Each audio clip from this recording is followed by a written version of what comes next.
सर्वभूतेषु यह पश्येत। ठाकुर जी जिससे प्रेम करते हैं, जिस वैष्णव से प्रीति करते हैं, उसके लक्षण क्या हैं? बोले सर्वभूतेषु यह पश्येत भगवत भावमात्मन।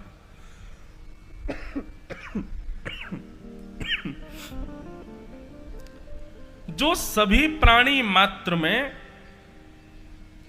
भगवत भाव रखे, ठाकुर जी को वो प्रिय है। मतलब एक प्रकार से सीधा अर्थ तो इसका यह है कि सब में ठाकुर जी का दर्शन करे, परंतु ये हो नहीं सकता। इस पर हमने चिंतन कर लिया। आप सब में भगवान को नहीं देख सकते।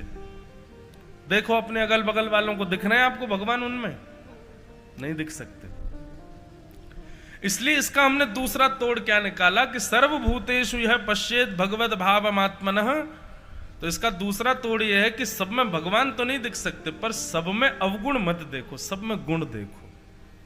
सब में अवगुण का दर्शन मत करो, सब में गुण का दर्शन करो। चाहे कितना भी उपेक्षित व्यक्ति आपके सामने आ जाए, ऐसा व्यक्ति सामने आ जाए जिसकी विदिशा में केवल निंदा ही निंदा होती है, सब उसकी केवल बुराई करते हैं, ऐसा व्यक्ति भी आपके सामने आ जाए तो आपकी दृष्टि कैसी कि आप उसमें भी गुण देखो, इसमें अच्छाई क्या है। ये भगवत प्रेमियों का पहला लक्षण है। ठाकुर जी जिससे प्रेम करते हैं उसका ये प्रथम लक्षण है कि वो सब में गुण देखता है, अवगुण नहीं देखता। सर्वभूतेषु यह पश्येत भगवद भावमात्मनः भूतानि भगवत्यात्मन एष भागवतोत्तमः। दूसरा लक्षण क्या है? पहला लक्षण सब में गुण देखना और हो सके तो भगवान का दर्शन करना। और दूसरा लक्षण यह है कि जब ठाकुर जी को देखे तो ठाकुर जी में ही सबको देखे। तुम ही माता हो, तुम ही पिता हो, तुम ही पति हो, तुम ही बंधु हो, तुम ही सखा हो, तुम ही हमारे सर्वस्व हो।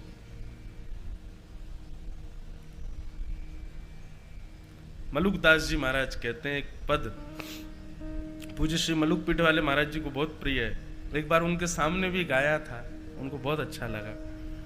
मलुकदास जी कहते हैं, भाई नाही बंधु नाही कुटुंब कबीला नाही ऐसो कोई मित्र नाही जासो कछु कीजै दीन बंधु दीनानाथ मेरी सुध लीजै दीन बंधु दीनानाथ। कहता मलूकदास छोड़ दे वीरानी आश साचो नाम तेरो दाता साचो नाम तेरो दाता और किसको लीजै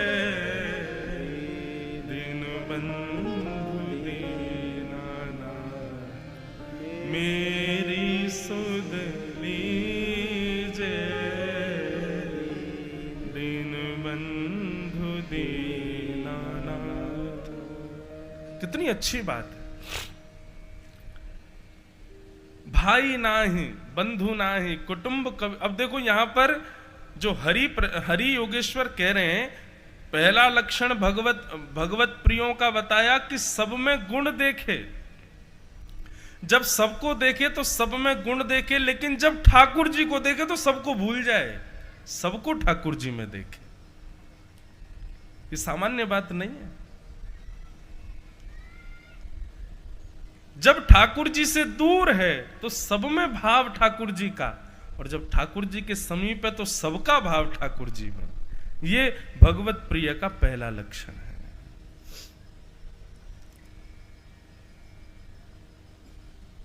उस समय भूल जाए जब श्री राधा रमण जी के सामने खड़ा हो कि मैं किसका पुत्र हूं, मेरी मां कौन, मेरे पिता कौन, मेरे भाई कौन, मेरे बंधु कौन, मेरे सखा कौन। अरे खुद को भी भूल जाए मैं कौन। जो हो सब आप हो नाथ। ये दो लक्षण हरिप्रियों के, लिखते जाइएगा।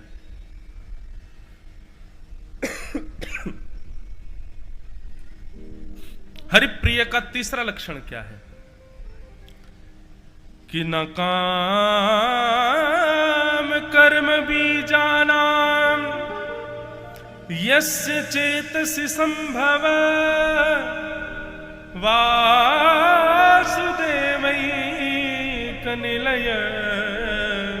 स वै भागवतोत्तम। हरिप्रिय का दूसरा लक्षण क्या है? बोले नकाम कर्म बीजानाम यस्य चेतसि संभव। अपने कर्म से मिलने वाले फल की कामना वो कभी नहीं रखता, वो केवल कर्म करता है, फल की इच्छा कभी नहीं रखता। जो भगवान गीता में कह रहे हैं अर्जुन को कि अर्जुन तुम केवल कर्म करो, फल की इच्छा मत करो। कर्मण्येवाधिकारस्ते मा फलेषु कदाचन। तुम्हारा अधिकार केवल कर्म पर है, फल की इच्छा तुम मत करना, फल की इच्छा हम पर छोड़ो। सब लोग इधर देखो, ध्यान से सुनो, सावधानी से। न काम कर्म बीजानाम यस्य चेतसि संभव। बहुत बढ़िया भैया, भगवान तुम्हारो भलो करे। इन्होंने आधा स्वर नीचे ले लिया कि महाराज जी को गले में दिक्कत है। जय हो, बलैया लाऊं तुम्हारी। तानपुरा और चला दो ज्ञानवेंद्र जी, तो नेक और बढ़िया है जाए वो। यही तो देखो, ये भी एक लक्षण है कि हम सामने वाले की परिस्थिति को समझ के उसके अनुकूल हो जाएं। नेक धीरे कर दो।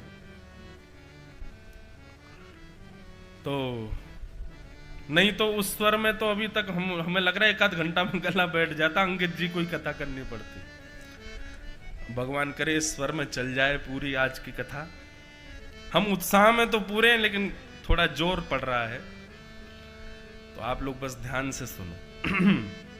तो क्या बता रहे थे? तीसरा लक्षण, न काम कर्म बीजानाम यस्य चेतसि संभव वासुदेवैकनिलय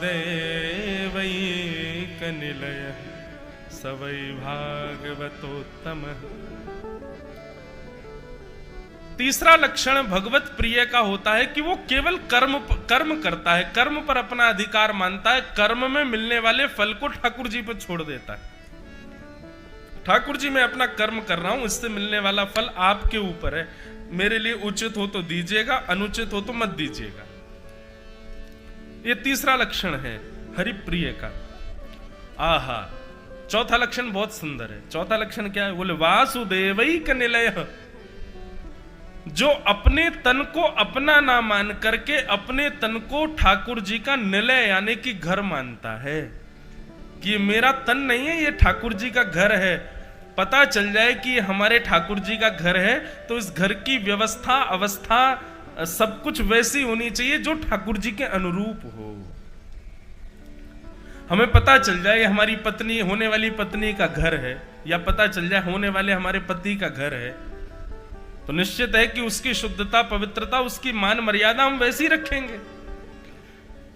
तो भगवत प्रिय का चौथा लक्षण क्या है? कि वो अपने तन पर अपना जोर, अपना दबाव, अपना अधिकार ना मान करके ठाकुर जी का अधिकार मानता है। अपना अधिकार मानोगे तो जो चाहोगे खाओगे, अपना अधिकार मानोगे तो जहां चाहोगे जाओगे, अपना अधिकार मानोगे तो फिर सब गलत क्रिया करोगे इस तन से।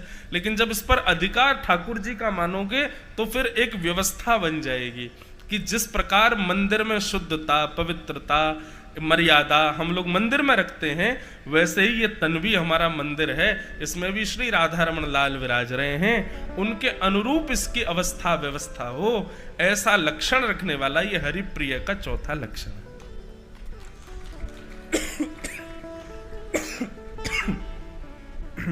हमने बहुत साल पहले एक पद लिखा था, एक ही लाइन लिखी थी उसकी।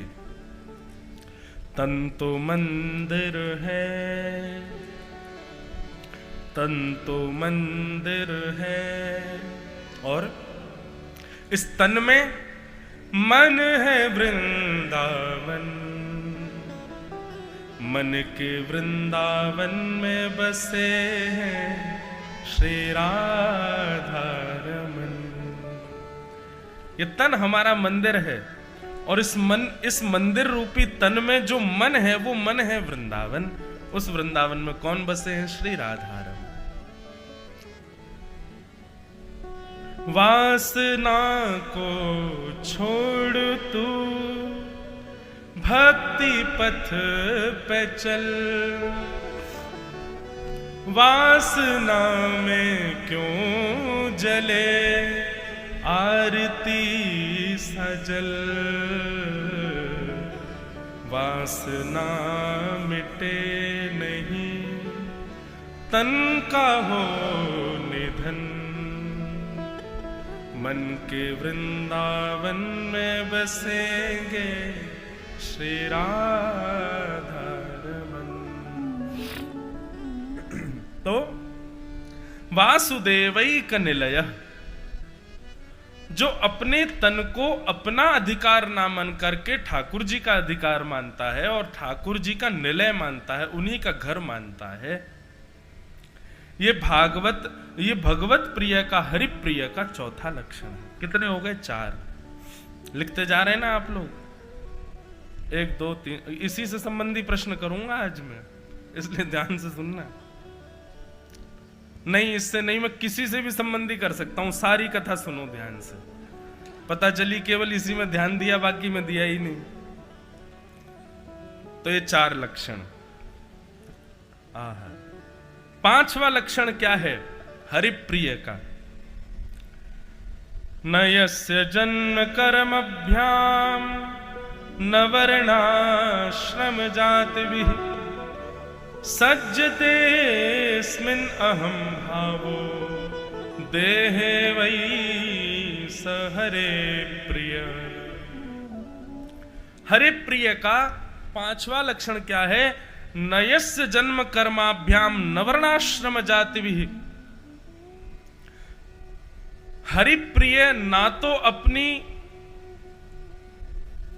ऊंची जाति होने का या ऊंचे कुल में जन्म लेने का गौरव मानता है, और ना ही छोटी जाति में जन्म लेने का, गरीब खानदान में जन्म लेने की शिकायत करता है।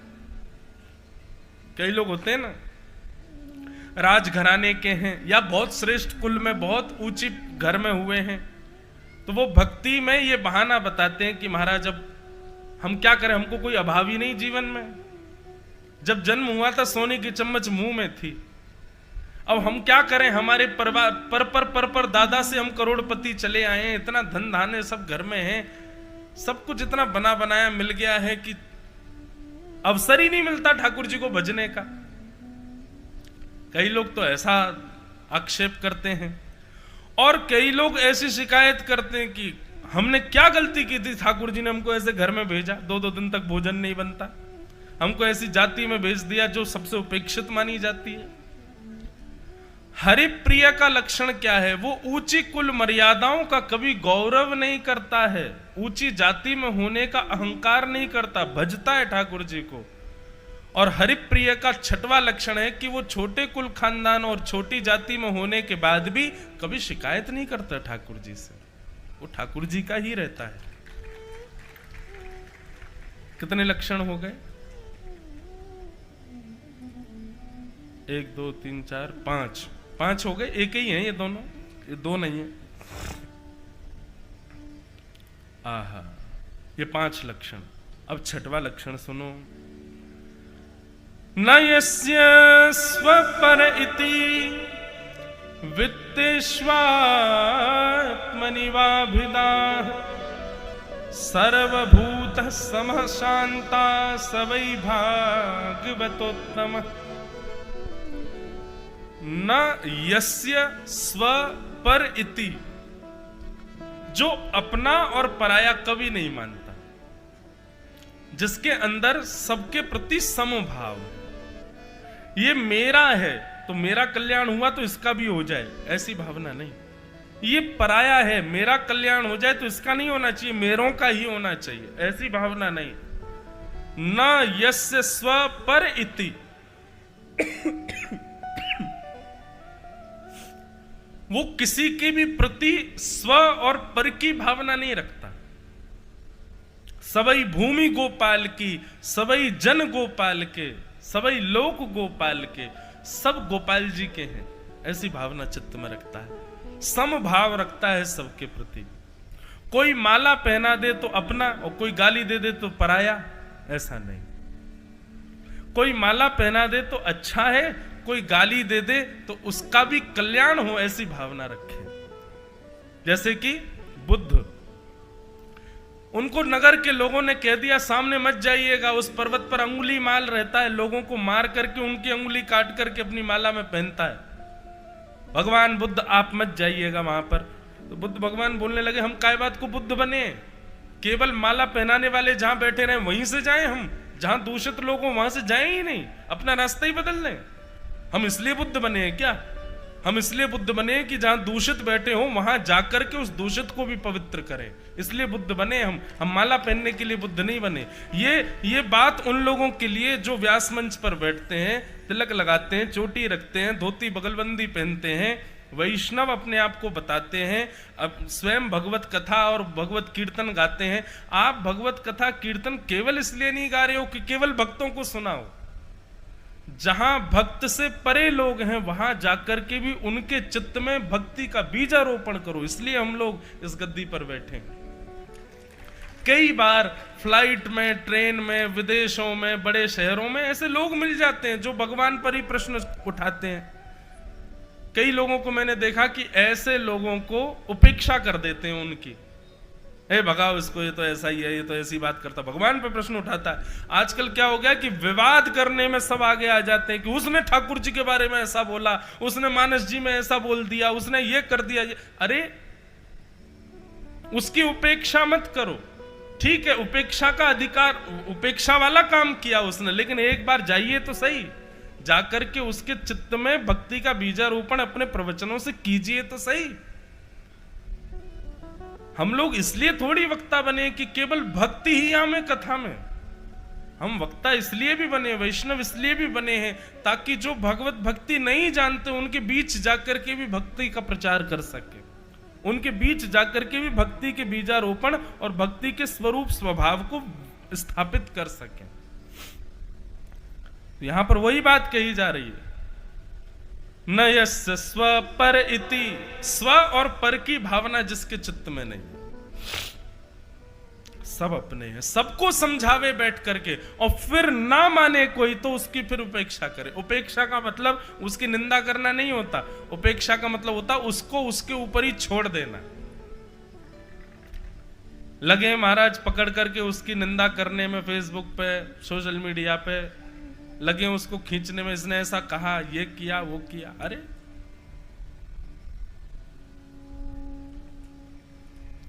उपेक्षा का मतलब उसकी निंदा नहीं होता है।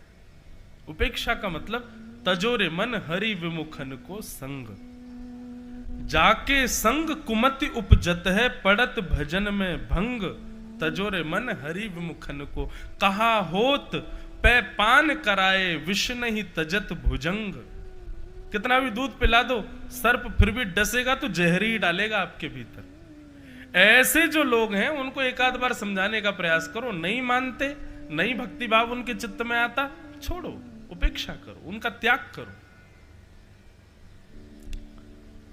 तो ये छठवां लक्षण है न यस्य स्वपर इति।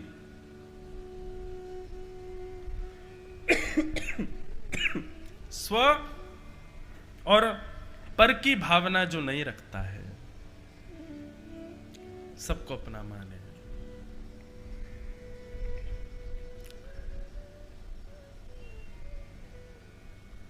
कभी भक्त चरित्र पढ़ा कीजिए बंधु। ठाकुर जी के आगे, अपने गोपाल जी के आगे आप हनुमान चालीसा का पाठ कर रहे हो, अच्छी बात है। आप सुंदर सुंदर स्तुतियों का पाठ करते हो, अच्छी बात है, उससे आपका कल्याण होगा। लेकिन ठाकुर जी प्रसन्न होंगे जब किसी भक्त का चरित्र अपने ठाकुर जी को सुनाओ, किसी भक्त का भाव अपने ठाकुर जी को सुनाओ। मैं कथाओं में कहा करता हूं कि भक्ति तो सब कर रहे हैं, पर भक्ति का प्रस्तुतिकरण जिसका अच्छा होता है ना, ठाकुर जी उससे रीझते हैं। मतलब बाहर ढकेल के ऊपर, ठेला के ऊपर छोले चावल मिल रहे हों, उसकी कितने का होगा वो? 50 रुपया थाली। और वही छोला चावल आप 5 स्टार होटल में जाके खाओ तो कितने का होगा? 500 रुपया थाली। दोनों में अंतर क्या है? प्रस्तुतिकरण में अंतर है। वो सामान्यतया रोड के किनारे एक डिस्पोजल उसमें आपको दे दिया गया है, इसलिए उसका मूल्य 50 ही है। लेकिन वही व्यवस्थित थाली के अंदर एयर कंडीशन हॉल में डाइनिंग टेबल पर बैठे हैं, बढ़िया चमक रही है, चम्मच थाली सब उसमें परोसा जाए तो 500 रुपए का हो जाता है। प्रस्तुतिकरण भक्ति का कैसा है? ठाकुर जी उससे रीझते हैं। स्तुतियां सब कर रहे हैं, भगवान को सब भज रहे हैं, भगवान के सामने सब बैठ रहे हैं, लेकिन आप अपनी स्तुति में, अपनी भक्ति में नवीन क्या कर रहे हो? ठाकुर जी उसके लिए लालायित बैठे। आप नया क्या प्रस्तुत कर रहे हो ठाकुर जी के आगे?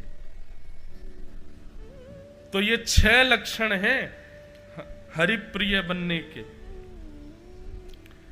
इन 6 लक्षणों का जो व्यक्ति पालन करेगा उसका जीवन में कल्याण निश्चित होगा। और मानव के कल्याण का स्वरूप क्या है? भगवत प्राप्ति नहीं, भगवत प्रिय बनना, ठाकुर जी का प्रिय बनना।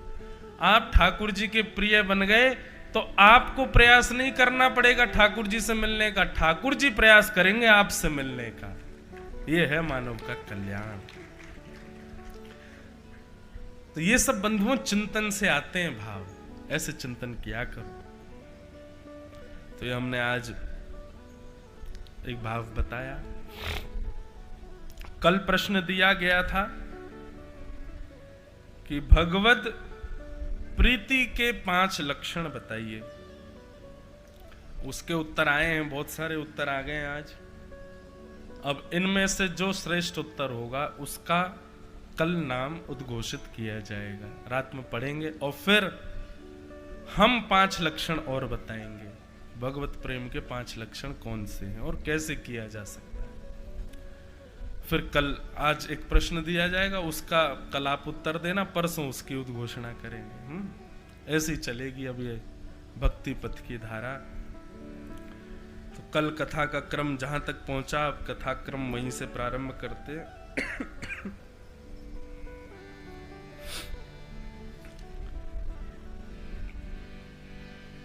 वेदव्यास जी महाराज ने ठाकुर जी के प्रेम की स्थापना के लिए समाधि लगाई और समाधि लगा करके श्रीमद् भागवत की रचना की। श्रीमद् भागवत ज्ञान प्राधान्य, श्रीमद् भागवत वैराग्य प्राधान्य, श्रीमद् भागवत मुक्ति प्राधान्य, भुक्ति प्राधान्य नहीं है। श्रीमद् भागवत प्रेम प्रधान है। यहां आकर के आप ज्ञान, वैराग्य, त्याग आदि ये सब सीखो, अच्छी बात है, परंतु मूल रूप में यहां सीखना केवल प्रेम है। और प्रेम भी संसार से करने वाला नहीं, ठाकुर जी से करने वाला। ऐसा प्रेम भागवत सिखाती है, श्रीमद् भागवत से प्राप्त होता है। वेद व्यास जी महाराज ने भागवत की रचना की और भागवत की रचना करके अपने पुत्र सुखदेव को श्रीमद् भागवत का ज्ञान प्रदान किया। सुखदेव जी महाराज इस भागवत की गाथा को लेकर के गंगा के तट पर गए। वहां एक प्यासा बैठा था, उस प्यासे को जाकर के भागवत सुनाई। उस प्यासे का नाम परीक्षित। कहोगे भैया कि गंगा के तट पर प्यासा बैठा था, गंगा जल नहीं पिया उसने? ये प्यास उसकी जिह्वा की नहीं थी, ये प्यास उसके जीवन की थी। जिह्वा की प्यास को गंगा मिटा सकती है, पर जीवन की प्यास तो श्रीमद् भागवत ही मिटाएगी। प्यासा व्यक्ति व्याकुल रहता है। हम आप सब व्याकुल हैं, संसार में सब जगह ढूंढ रहे हैं कि अपने मनोभाव की प्यास को कैसे बुझाएं। आइए भागवत की कथा में श्रवण कीजिए, मनन कीजिए, चिंतन कीजिए इस कथा का। एक बूंद ही आपके जीवन की उस प्यास को बुझा देगी। प्यासा बैठा परीक्षित और जाकर के सुखदेव जी ने उसको भागवत का सार सुनाया। सौनक आदि ऋषियों ने सूत जी से प्रश्न किया, महाराज ये राजा परीक्षित कौन है? और ये राजा परीक्षित को हमने सुना है 7 दिन में मरने का श्राप लगा। ऐसा क्या किया राजा परीक्षित ने जो उसको 7 दिन में मरने का श्राप लगा? कृपा करके हमको विस्तार से बताइए। तब यहां से महाभारत का अंश सुना गया कि यदा मृधे कौरव संजयानां वीरेस्वथो वीरगतिं गतेषु ब्रकोदरा विक्तगदा विमर्श भृगनोरुदण्डे धृतराष्ट्रपुत्रे यदा मृधे कौरव संजयानां वीरेस्वथो वीरगतिं गतेषु। महाभारत का युद्ध अपने अंतिम पड़ाव पर चल रहा था। बड़े बड़े वीर अपनी वीर गति को प्राप्त हो गए। तभी दुर्योधन ने भीम ने दुर्योधन की जंघा पर प्रहार किया और दुर्योधन का पैर टूट गया। महाभारत का युद्ध पांडव जीत गए।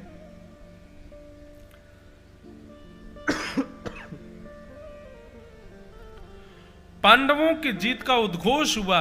दुर्योधन व्याकुल हो गया। अपने हार का कष्ट नहीं है दुर्योधन को, पांडवों के जीतने का कष्ट ज्यादा है। इस प्रकार की भावना वाले लोग जब संसार में होते हैं तो उन्हीं को ही कौरव कहा जाता है। बहुत ध्यान से सुनिएगा बंधुओं, महाभारत कभी विश्राम नहीं हुई, आज तक चल रही है, अभी भी महाभारत चल रही है और हम आप सभी इस महाभारत के योद्धा हैं। आप कहोगे कैसे योद्धा? विचारधाराओं से हम योद्धा हैं और विचारधाराओं से ही इसका पता चलेगा कि हम कौरव हैं कि हम पांडव हैं। हमारे जैसे विचार हैं, हमारा जैसा स्वभाव है, हमारी जैसा चिंतन है, उससे पता चलता है कि हम कौरव पक्ष के हैं कि हम पांडव पक्ष के हैं। जैसे कि यदि हमारे भीतर कौरव तत्व है तो हमारी स्थिति कैसी होगी, हमारी विचारधारा कैसी होगी? हम हार जाएं चलेगा, लेकिन वो जीतना नहीं चाहिए। ये कौरव का स्वभाव है। हमको श्रेष्ठता ना मिले चलेगा, लेकिन उसको भी नहीं मिलनी चाहिए। ये कौरव स्वभाव है। ये जिसके भी अंदर है। इस पंडाल में भी यदि कोई इस प्रकार के स्वभाव का व्यक्ति बैठा, देखो आप सब जानते हो कि आपके अंदर कैसे कैसे स्वभाव है। यहां सिर तो सब हिला गए, सब लोगों ने हाँ हाँ कर दी, पर ये लोग जान भी गए हैं हाँ कहीं ना कहीं ये लक्षण हमारे भीतर भी है। हम भले ही हार जाए पर वो जीतना नहीं चाहिए। ये स्वभाव कौरवों का है। कौरवों का दूसरा स्वभाव क्या है? अगर कौरव तत्व हमारे भीतर है तो हम वाद संवाद से युद्ध को विराम नहीं करेंगे, हम विवाद में ही जाना चाहेंगे। हमारा मन ये नहीं कहेगा कि भाई बड़े लोगों के बीच बैठ करके सामंजस्य हो जाए। हमारा तो बस यही रहेगा, नहीं अब तो दो दो हाथ है ही जाएं। सामंजस्य चाहिए ही नहीं, हमको समता चाहिए ही नहीं, हमको प्रेम चाहिए ही नहीं, हमको तो युद्ध चाहिए। ये कौरव का स्वभाव है। कई लोग होते हैं ऐसे, आप सब मिले होंगे, हम तो बहुत लोगों से मिलते हैं, दुनिया भर में कथा करते हैं। कई लोग अपने घर की स्थितियां हमसे भी शेयर कर देते हैं, बोले महाराज जी आप बताओ क्या करें, ऐसा ऐसा कोई कर रहा है। हमने कहा भाई प्रेम से बैठ के बातचीत कर लो, हमको बैठा लो बीच में, दोनों के बीच। महाराज जी सामंजस्य के अलावा कुछ बताइए। मैंने कहा तो ईंटा ले जाओ फोड़ दो उसका सर। हाँ ये कर देंगे लोग ऐसे हैं। ये कौरव वृत्ति है। ये वृत्तियां ही, ये स्वभाव ही, ये मानसिकता ही बताती है कि हम कौरव हैं कि हम पांडव हैं। और एक बात याद रखिएगा, अगर कोई कौरव वृत्ति वाला यहां बैठा है और मन में सोच रहा है कि ये वृत्ति है तो सही मेरे अंदर, पर बुराई क्या है? अगर ऐसी वृत्ति है तो बुराई ये है कि फिर पक्षधर तो श्री कृष्ण पांडवों के ही रहेंगे, कौरवों के नहीं रहेंगे। पक्षपात ठाकुर जी अगर करेंगे तो फिर पांडव का ही करेंगे, कौरव का नहीं करेंगे। चाहे फिर पांडव 5 ही क्यों नहीं रह जाएं, जीतेंगे वही। और कौरव चाहे 1000 क्यों नहीं हो जाए, जीत नहीं सकते। इसलिए बुराई तो केवल ये है, देखो मनस्थिति में, स्वभाव में, व्यवहार ऐसा रखने में कोई बुराई नहीं है, पर बुराई ये है कि कृष्ण पक्षधर नहीं है, ये बुराई है।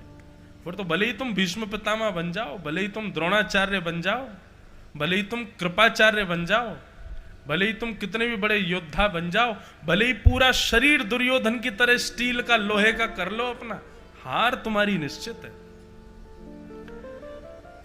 इसलिए मानसिकता और ये कौरव तत्व ये नहीं होना चाहिए। तो ये कौरवों का स्वभाव है कि कौरव अपनी हार से व्यथित नहीं होंगे, दूसरे की जीत से व्यथित होंगे। ये कौरव का स्वभाव है कि वो युद्ध में विश्वास करेंगे, संवाद में नहीं।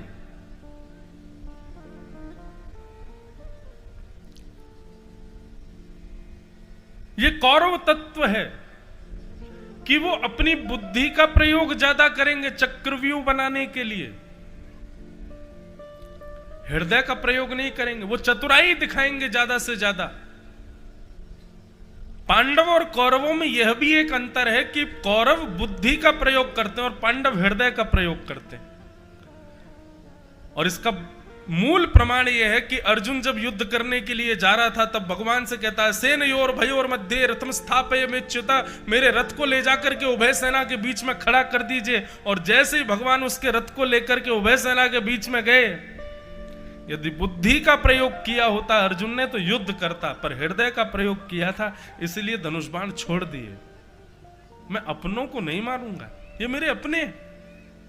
भगवान देखिए तो, ये मेरे गुरु हैं, इन्होंने मुझे धनुष उठाना सिखाया, ये मेरा भाई है, इसके गले में गलवैयां डाल के मैं खेला हूं, मैं इसको कैसे मार सकता हूं? भगवान बोले, क्या ये विचारधारा कौरवों की है अर्जुन, जो तुम्हारी है?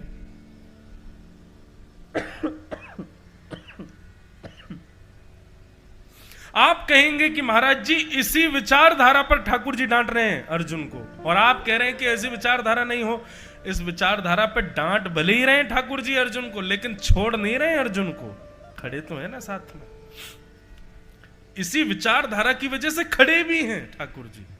माना कि ठाकुर जी ने डांटा है अर्जुन को, लेकिन ठाकुर जी उसके पक्षधर भी इसी विचारधारा की वजह से, क्योंकि वो दया जानता है, उसके अंदर दया है। तो ये कौरव तत्व और पांडव तत्व सुनते जाइएगा कथाओं में, और अपने आप निष्कर्ष निकालिएगा कि हम कौरव हैं कि हम पांडव हैं। दुर्योधन की जंघा को विदीर्ण कर दिया जब भीम ने, गिर पड़ा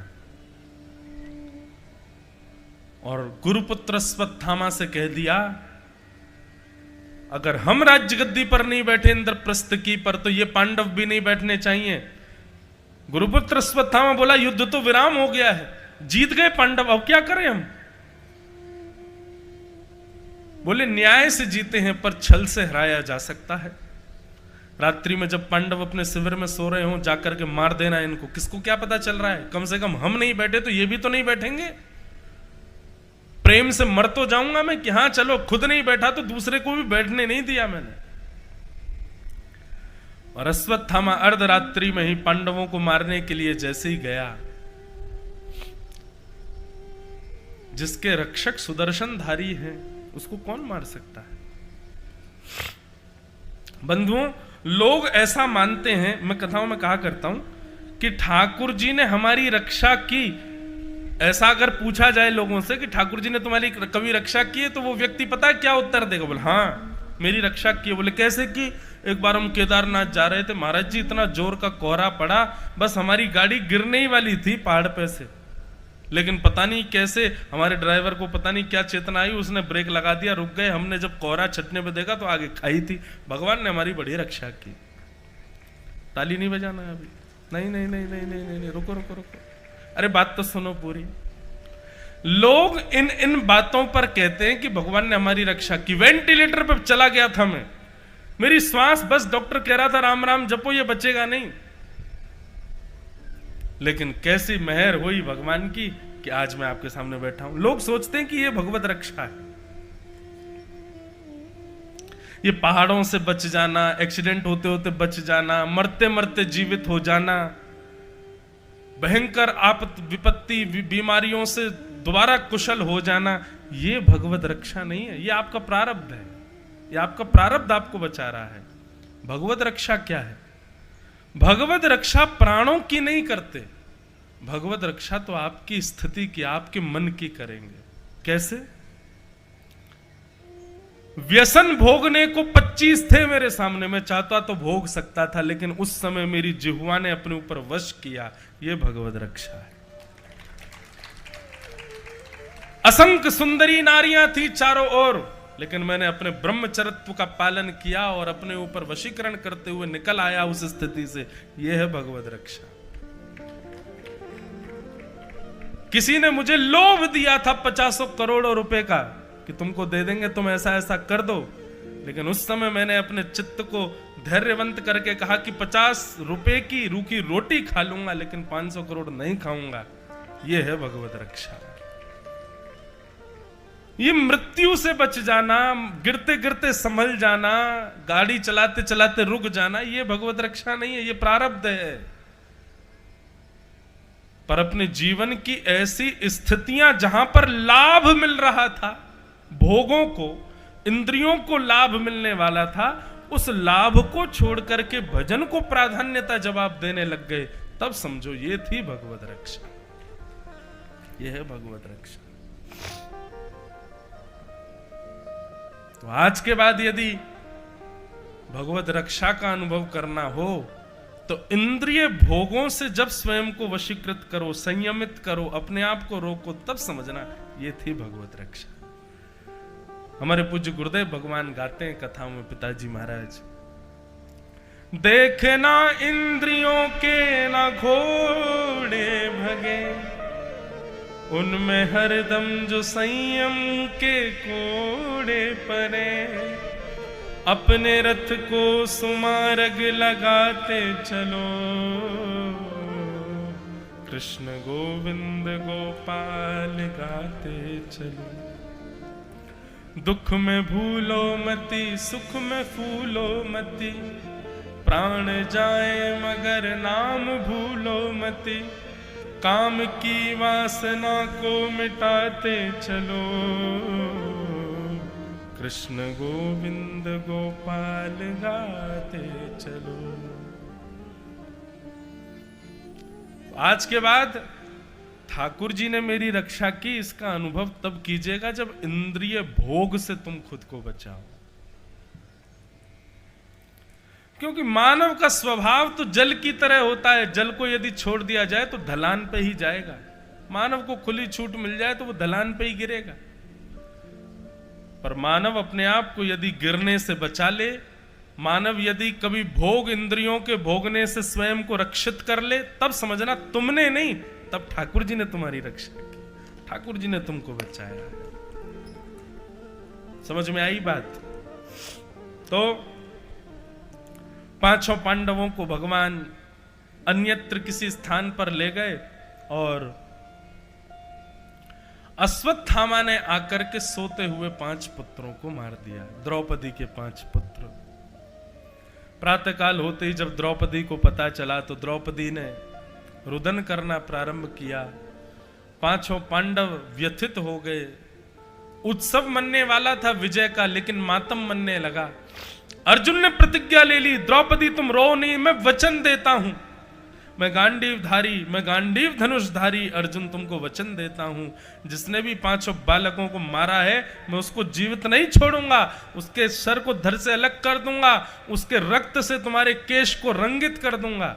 भगवान बार बार अर्जुन का हाथ पकड़ रहे, अर्जुन क्रोध में, क्रोध में नहीं, क्रोध में नहीं, क्रोध में कभी निर्णय मत लीजिए। मैं अपनी कथाओं में कहा करता हूं बंधुओं, लोग कहते हैं क्रोध कम कैसे किया जाए। एक उपाय है,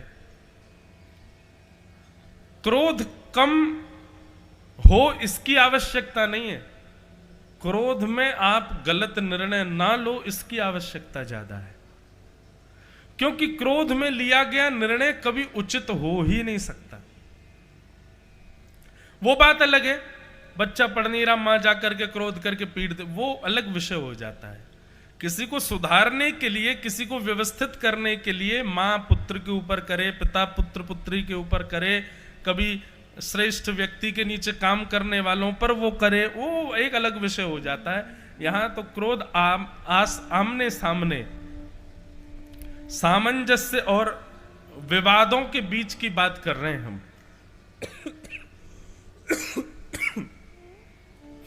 किसी ने आपके बारे में अपशब्द कह दिया, आपके बारे में गलत कह दिया, आपको क्रोध आ गया। अब आप लगे उसके क्रोध, उसकी बातें सुनकर के अब ऐसा कर दूंगा, ये कर दूंगा, ये गलत है।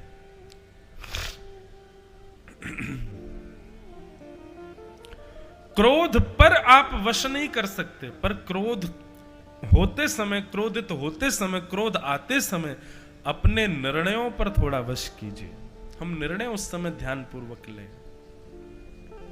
और इसका एक ही उपाय है कि जब क्रोध आए तब मौन हो जाओ। क्रोध में हाथ पैर, आंख, कान, नाक, जीभ सब विचित्र हो जाते हैं, लेकिन इनका एक ही उपाय है। जीभ यदि खुली तो सब खुल जाएंगे, जीभ यदि चुप रह गई तो सब अपने आप चुप बैठे रहेंगे। अगर क्रोध के समय जीभ को आपने रोक लिया, कैसे भी करके अपने होठ दबा लिए, तो हाथों की मजाल नहीं कि ये चल जाएं, पैरों की मजाल नहीं कि ये थिरक जाएं। इसलिए हमारे भागवत जी में कहा गया जितम सर्वम जिते रसे, इसके कई भाव हैं, बहुत ध्यान से सुनिएगा।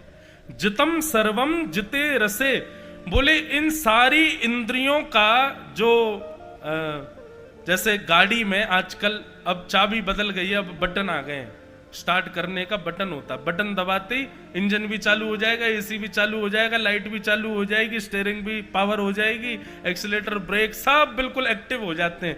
ऐसे ही हमारे शरीर रूपी गाड़ी की एक ही बटन है, वो है जीभ। इसको यदि आपने वश में कर लिया तो अन्य किसी भी इंद्रिय की सामर्थ्य नहीं कि वो कुछ कर जाए। इसको बस वश में कर लीजिएगा। क्रोध खूब करो, खूब धुआंधार क्रोध करो, 24-24 घंटा क्रोध करो, कोई दिक्कत नहीं, अपनी जीभ को बंद करके रखना बस।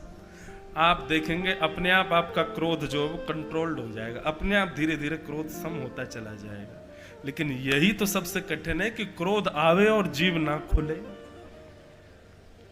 क्रोध आवे और जीभ ना भूले।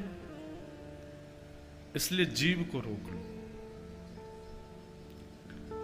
इस कथा को सुनने का, इन कथाओं को सुनने का, नाम जप करने का, तिलक लगाने का, और ये सब चीजों का साफल्य बंधुओं इन्हीं चीजों में देखिएगा। ये तिलक आदि इन सब लगाने से भगवान हमको मिलेंगे, ये सब चीज करने से, कथा आदि सुनने से ठाकुर जी के हम हो जाएंगे आते, वो एक बात का विषय है, पर प्रथम विषय तो ये है। ये ऐसी ऐसी स्थितियां होनी चाहिए। कथाएं सुनने का, सत्संग करने का, नाम जप करने का, तिलक लगाने का, वैष्णव भेष धारण करने का एक नियम यह भी होना चाहिए। इसका प्रतिफल यह होना चाहिए कि आपकी जीभ आपके वश में रहे, आपकी जीभ आपके कंट्रोल में रहे। ये 10 ठाकुर जी ने हमको दासियां दी हैं, पर ये दासियां इतनी दुष्ट हो गई हैं, ये हम पर अधिकार जमाती हैं, हमारा इन पर कोई अधिकार ही नहीं है। जीव हमारी दासी है कि हम इसके दास हैं, हमारी दासी है, पर हो क्या गया है, हम इसके दास बन गए।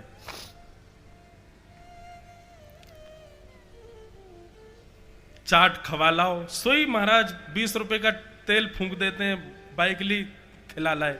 कौन हो तुम, दास हो कि वो दासी है तुम्हारी? तुम दास हो उसके।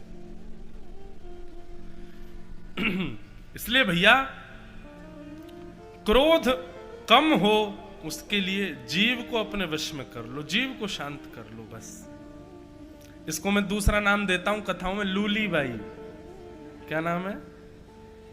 लूली बाई।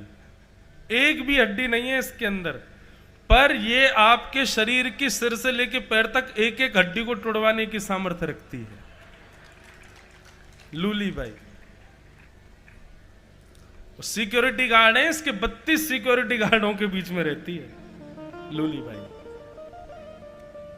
इसलिए भैया ये लूली बाई को संभाल लो। अच्छा एक बात कहें, अभी हमने इतनी बुराई जीव की कर दी, परंतु यही जीव है जो भगवत प्राप्ति कराती है, यही जीव है जो आपको रामकृष्ण से मिलाएगी।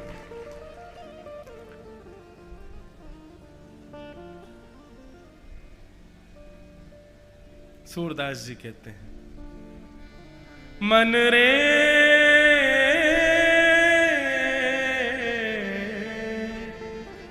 कृष्ण नाम कह लीजे,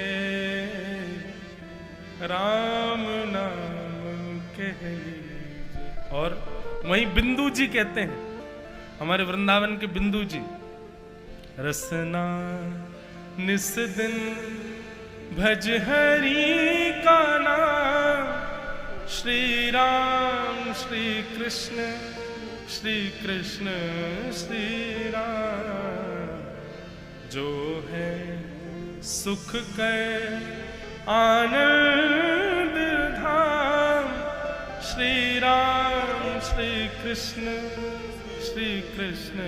श्री राम, रसना निस दिन भज हरि का नाम, श्री राम श्री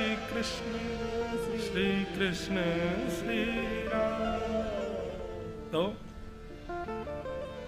क्रोध पर यदि विजय प्राप्त करनी हो तो रसना को अपने वश में कर लीजिए, जीव को अपने वश में कर लीजिए। संपूर्ण भागवत में, संपूर्ण महाभारत में आप एक चीज देखेंगे, बहुत ध्यान से सुनो सब लोग, इधर देखो, यहां देखो, यहां देखो, यहां देखो। संपूर्ण भागवत में, संपूर्ण महाभारत में, संपूर्ण रामचरितमानस में आप एक चीज देखेंगे, सबकी जीव असंतुलित हो जाती है, लेकिन ठाकुर जी की जीव कभी असंतुलित नहीं होती। कितना भी कुछ व्यथित हो जाए, कितना भी कुछ बिगड़ जाए, लेकिन ठाकुर जी की जिह्वा से एक शब्द ऐसा नहीं निकला है पूरे कृष्णावतार में, पूरे रामचरितमानस में, जिसने पूरी सभा को हिला दिया हो या जो अनुचित लगा हो, क्रोध में भर करके कुछ कहा हो। नहीं, आप कभी भी किसी भी वक्ता की कथा सुन लीजिए, पूज्य मलुकपीठ वाले महाराज जी की सुनो, हमारे अंकित जी की सुनो, दास की सुन लो, किसी की भी कथा सुन लेना, यदि वक्ता बोल रहे हैं कि श्री कृष्ण कह रहे हैं, आप नेत्र बंद कर लीजिएगा। नहीं आपके चित्त में रस घुल जाए तो कहना कृष्ण ऐसा कह रहे हैं, श्री राम जी ऐसा कह रहे हैं। वो कभी असंतुलित नहीं बोलते, ठाकुर जी का इस स्वभाव है। शांत रह लेंगे, सोच विचार के बोलेंगे, लेकिन कभी असंतुलित नहीं बोलेंगे, कभी भी कुछ दूषित नहीं बोलेंगे। आपका नहीं पता, मेरे साथ ऐसा होता है, मैं कभी कथा कहते कहते कहता हूं कि ठाकुर जी कह रहे हैं, मेरे रोंगटे तो खड़े हो जाते हैं। वो शब्द ही अलग होता है जब ठाकुर जी बोलते हैं। तो यह भी एक जगह कहीं लिख लीजिएगा, भगवत प्राप्ति यदि करनी हो, सबको सुधारो, ये एक तरफ है, जीव को सुधार लो, भगवत प्राप्ति हो जाएगी। जिह्वा सुधर गई, भगवत प्राप्ति निश्चित है।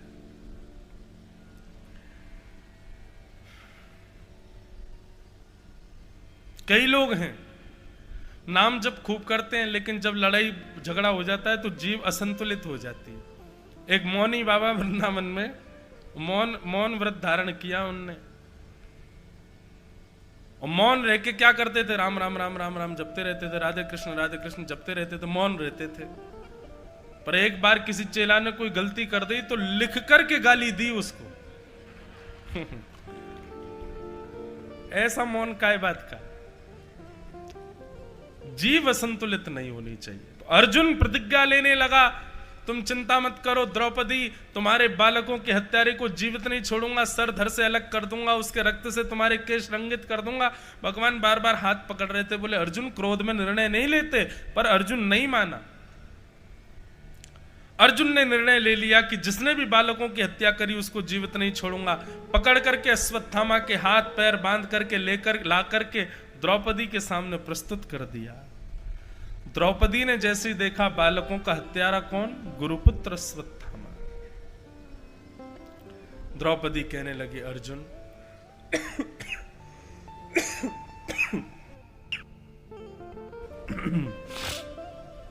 अर्जुन इसको मत मारो।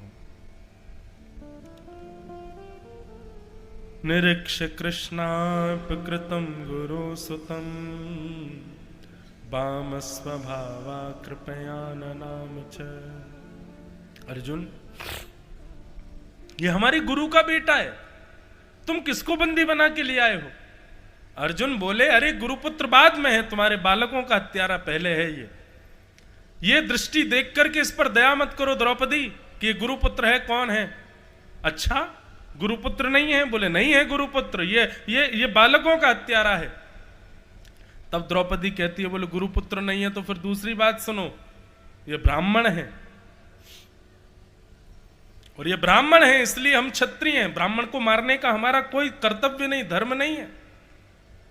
अर्जुन, ये गुरुपुत्र है इसलिए इसको मत मारो, ये ब्राह्मण है इसलिए इसको मत मारो। और तीसरा उदाहरण द्रौपदी देती हैं, ये अपनी मां का इकलौता पुत्र है इसलिए इसको मत मारो। इसकी मां पहले ही बेसहारा है, पति नहीं है उनके, कम से कम पुत्र के सहारे रह लेंगे, इसको मत मारो।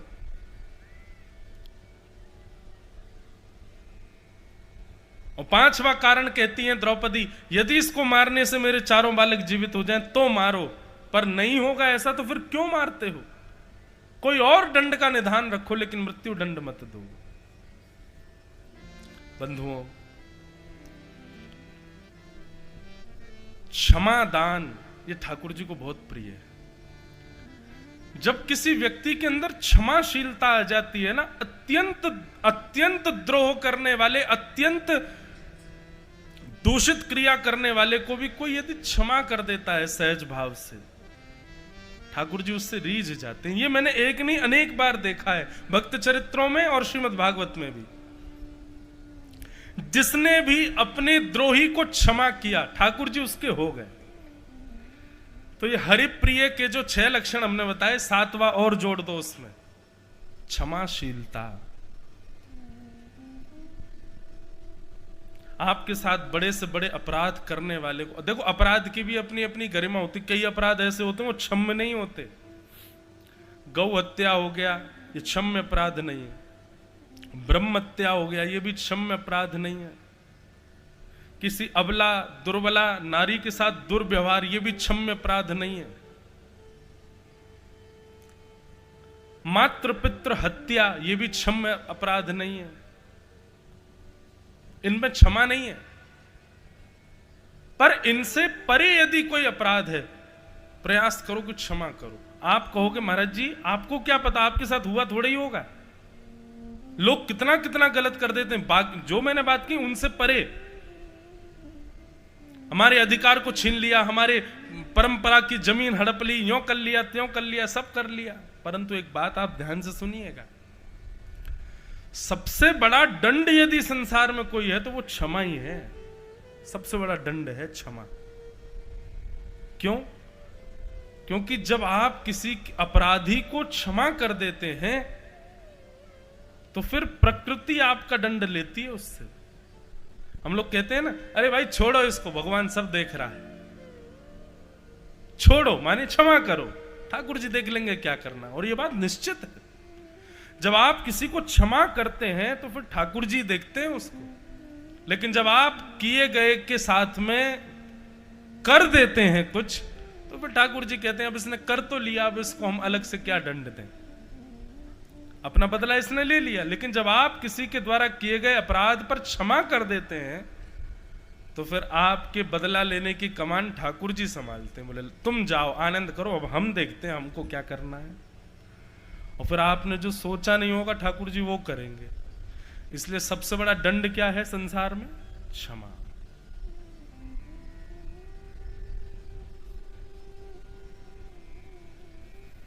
क्षमा।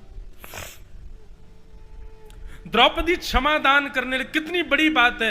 एक तो व्यक्ति को आपने क्षमा कर दिया और दूसरा वो व्यक्ति बच के भाग भी नहीं पाया, प्रकृति ने उसको पकड़ लिया। दोनों काम हो गए। वो फंसा भी और आपने क्षमा भी कर दिया। लाभ आपका ही हुआ कि क्षमा जब आपने किया, ठाकुर जी के आप प्रिय बन गए, तो फिर क्षमा ही करो। जरूरी नहीं हम व्यासपीठ पर बैठते हैं तो सब माला ही पहनाते होंगे, सब प्रणाम ही करते हैं, सब अच्छा ही बोलते हैं, सब प्रेम ही करते हैं। बैर भी बहुत लोग करते हैं, गलत भी बहुत लोग कहते हैं, गालियां भी खूब देते हैं, निंदाएं भी खूब करते हैं, पर सब पर दंड थोड़ी देते हैं, सब पर क्रोध थोड़ी आता है। सब कुछ क्षमा हम कह रहे हैं तो स्वयं भी तो करें, क्षमा करो। क्षमा बड़े न को चाहिए, बड़े लोग जो होते हैं वो क्षमा करते हैं। द्रौपदी ने जैसे ही कहा कि अर्जुन इसको मत मारो, और 5 कारण बता दिए कि इसको क्यों मत मारो। ये बात सुनकर के पूरी सभा स्तब्ध हो गई, पर दूर खड़े हुए द्वारिकाधीश के नेत्र सजल हो गए। ठाकुर जी के नेत्रों में आंसू आ गए। बंधुओं, विचार करके देखो, यहां माताएं जितनी बैठी हैं, कभी विचार करके देखो, आपके पुत्र को यदि आपके अलावा कोई थप्पड़ भी मार दे, सहन होगा आपको? द्रौपदी के 5 निर्दोष बालकों को जान से मार दिया, खत्म हो गए, लौट के आने वाले नहीं है वो 5, और उनके हत्यारों को द्रौपदी कह रही है कि क्षमा कर दो। ये सामान्य बात नहीं है। इसीलिए ग्रंथों में, सदग्रंथों में ऐसा कहा गया कि द्रौपदी का नाम भगवान ने अपने नाम पर रख दिया। द्रौपदी का नाम भगवान ने रख दिया, कृष्णा। मैं कृष्ण हूं, क्षमा का देवता, और मेरी बहन द्रौपदी ये है कृष्णा, क्षमा की देवी, दया की देवी। क्षमा दान यदि किसी के भीतर है, ठाकुर जी उसको अपनत्व प्रदान कर दे, अपने जैसा बना देते। द्रौपदी को क्षमा कर दिया। अब अर्जुन सोच रहा है मैं क्या करूं। अर्जुन ने कहा द्रौपदी मना कर रही है, युधिष्ठिर जी से पूछा, युधिष्ठिर जी बोले मैं द्रौपदी के पक्ष में हूं, मत मारो। भीम से पूछा तो भीम अपने हाथ कस रहा था, बोले तू छोड़, मैं मारता हूं उसको। नकुल सहदेव से पूछा, उन्होंने भी द्रौपदी का पक्ष लिया। प्रजा से पूछा तो प्रजा ने कहा हमारे हवाले कर दो, हम देख लेंगे। लेकिन फिर आता है, आलोक्य वदनम सख्य। अंत में अर्जुन ने भगवान की ओर देखा, और जैसे ही भगवान की ओर देखा तो भगवान ने मुंह फेर लिया अपना। अर्जुन बोले आप मुंह क्यों फेर रहे हो? बोले पहले ही मना कर रहा था, निर्णय मत लो, क्रोध में कोई ऐसी बातें मत कहो, तुमने तब हमारी बात सुनी, अब क्यों अंत में हमारी ओर देख रहे हो? चरणों में गिर गया अर्जुन, बोले भगवान भगवान आप ही तो मेरे रक्षक हो, आप ही तो मेरे पथ प्रदर्शक हो, आप नहीं बताएंगे तो कौन बताएगा, कृपा करके मुझ पर अनुग्रह करें, मैं क्या करूं? भगवान बोले ब्रह्म बंधुर न हंतव्य आतताई बधारहण।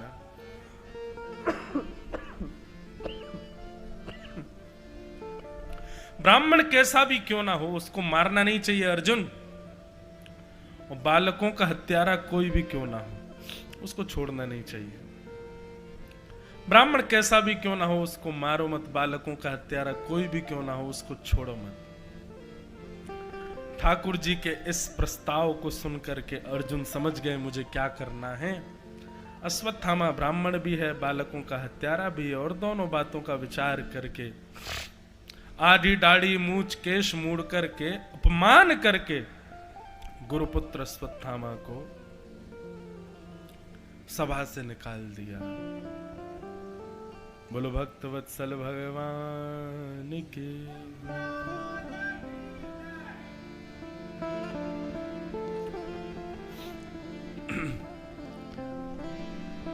हरि शरणम हरि शरणम हरि शरणम हरि शरणम हरि शरणम हरि शरणम हरि शरणम हरि शरणम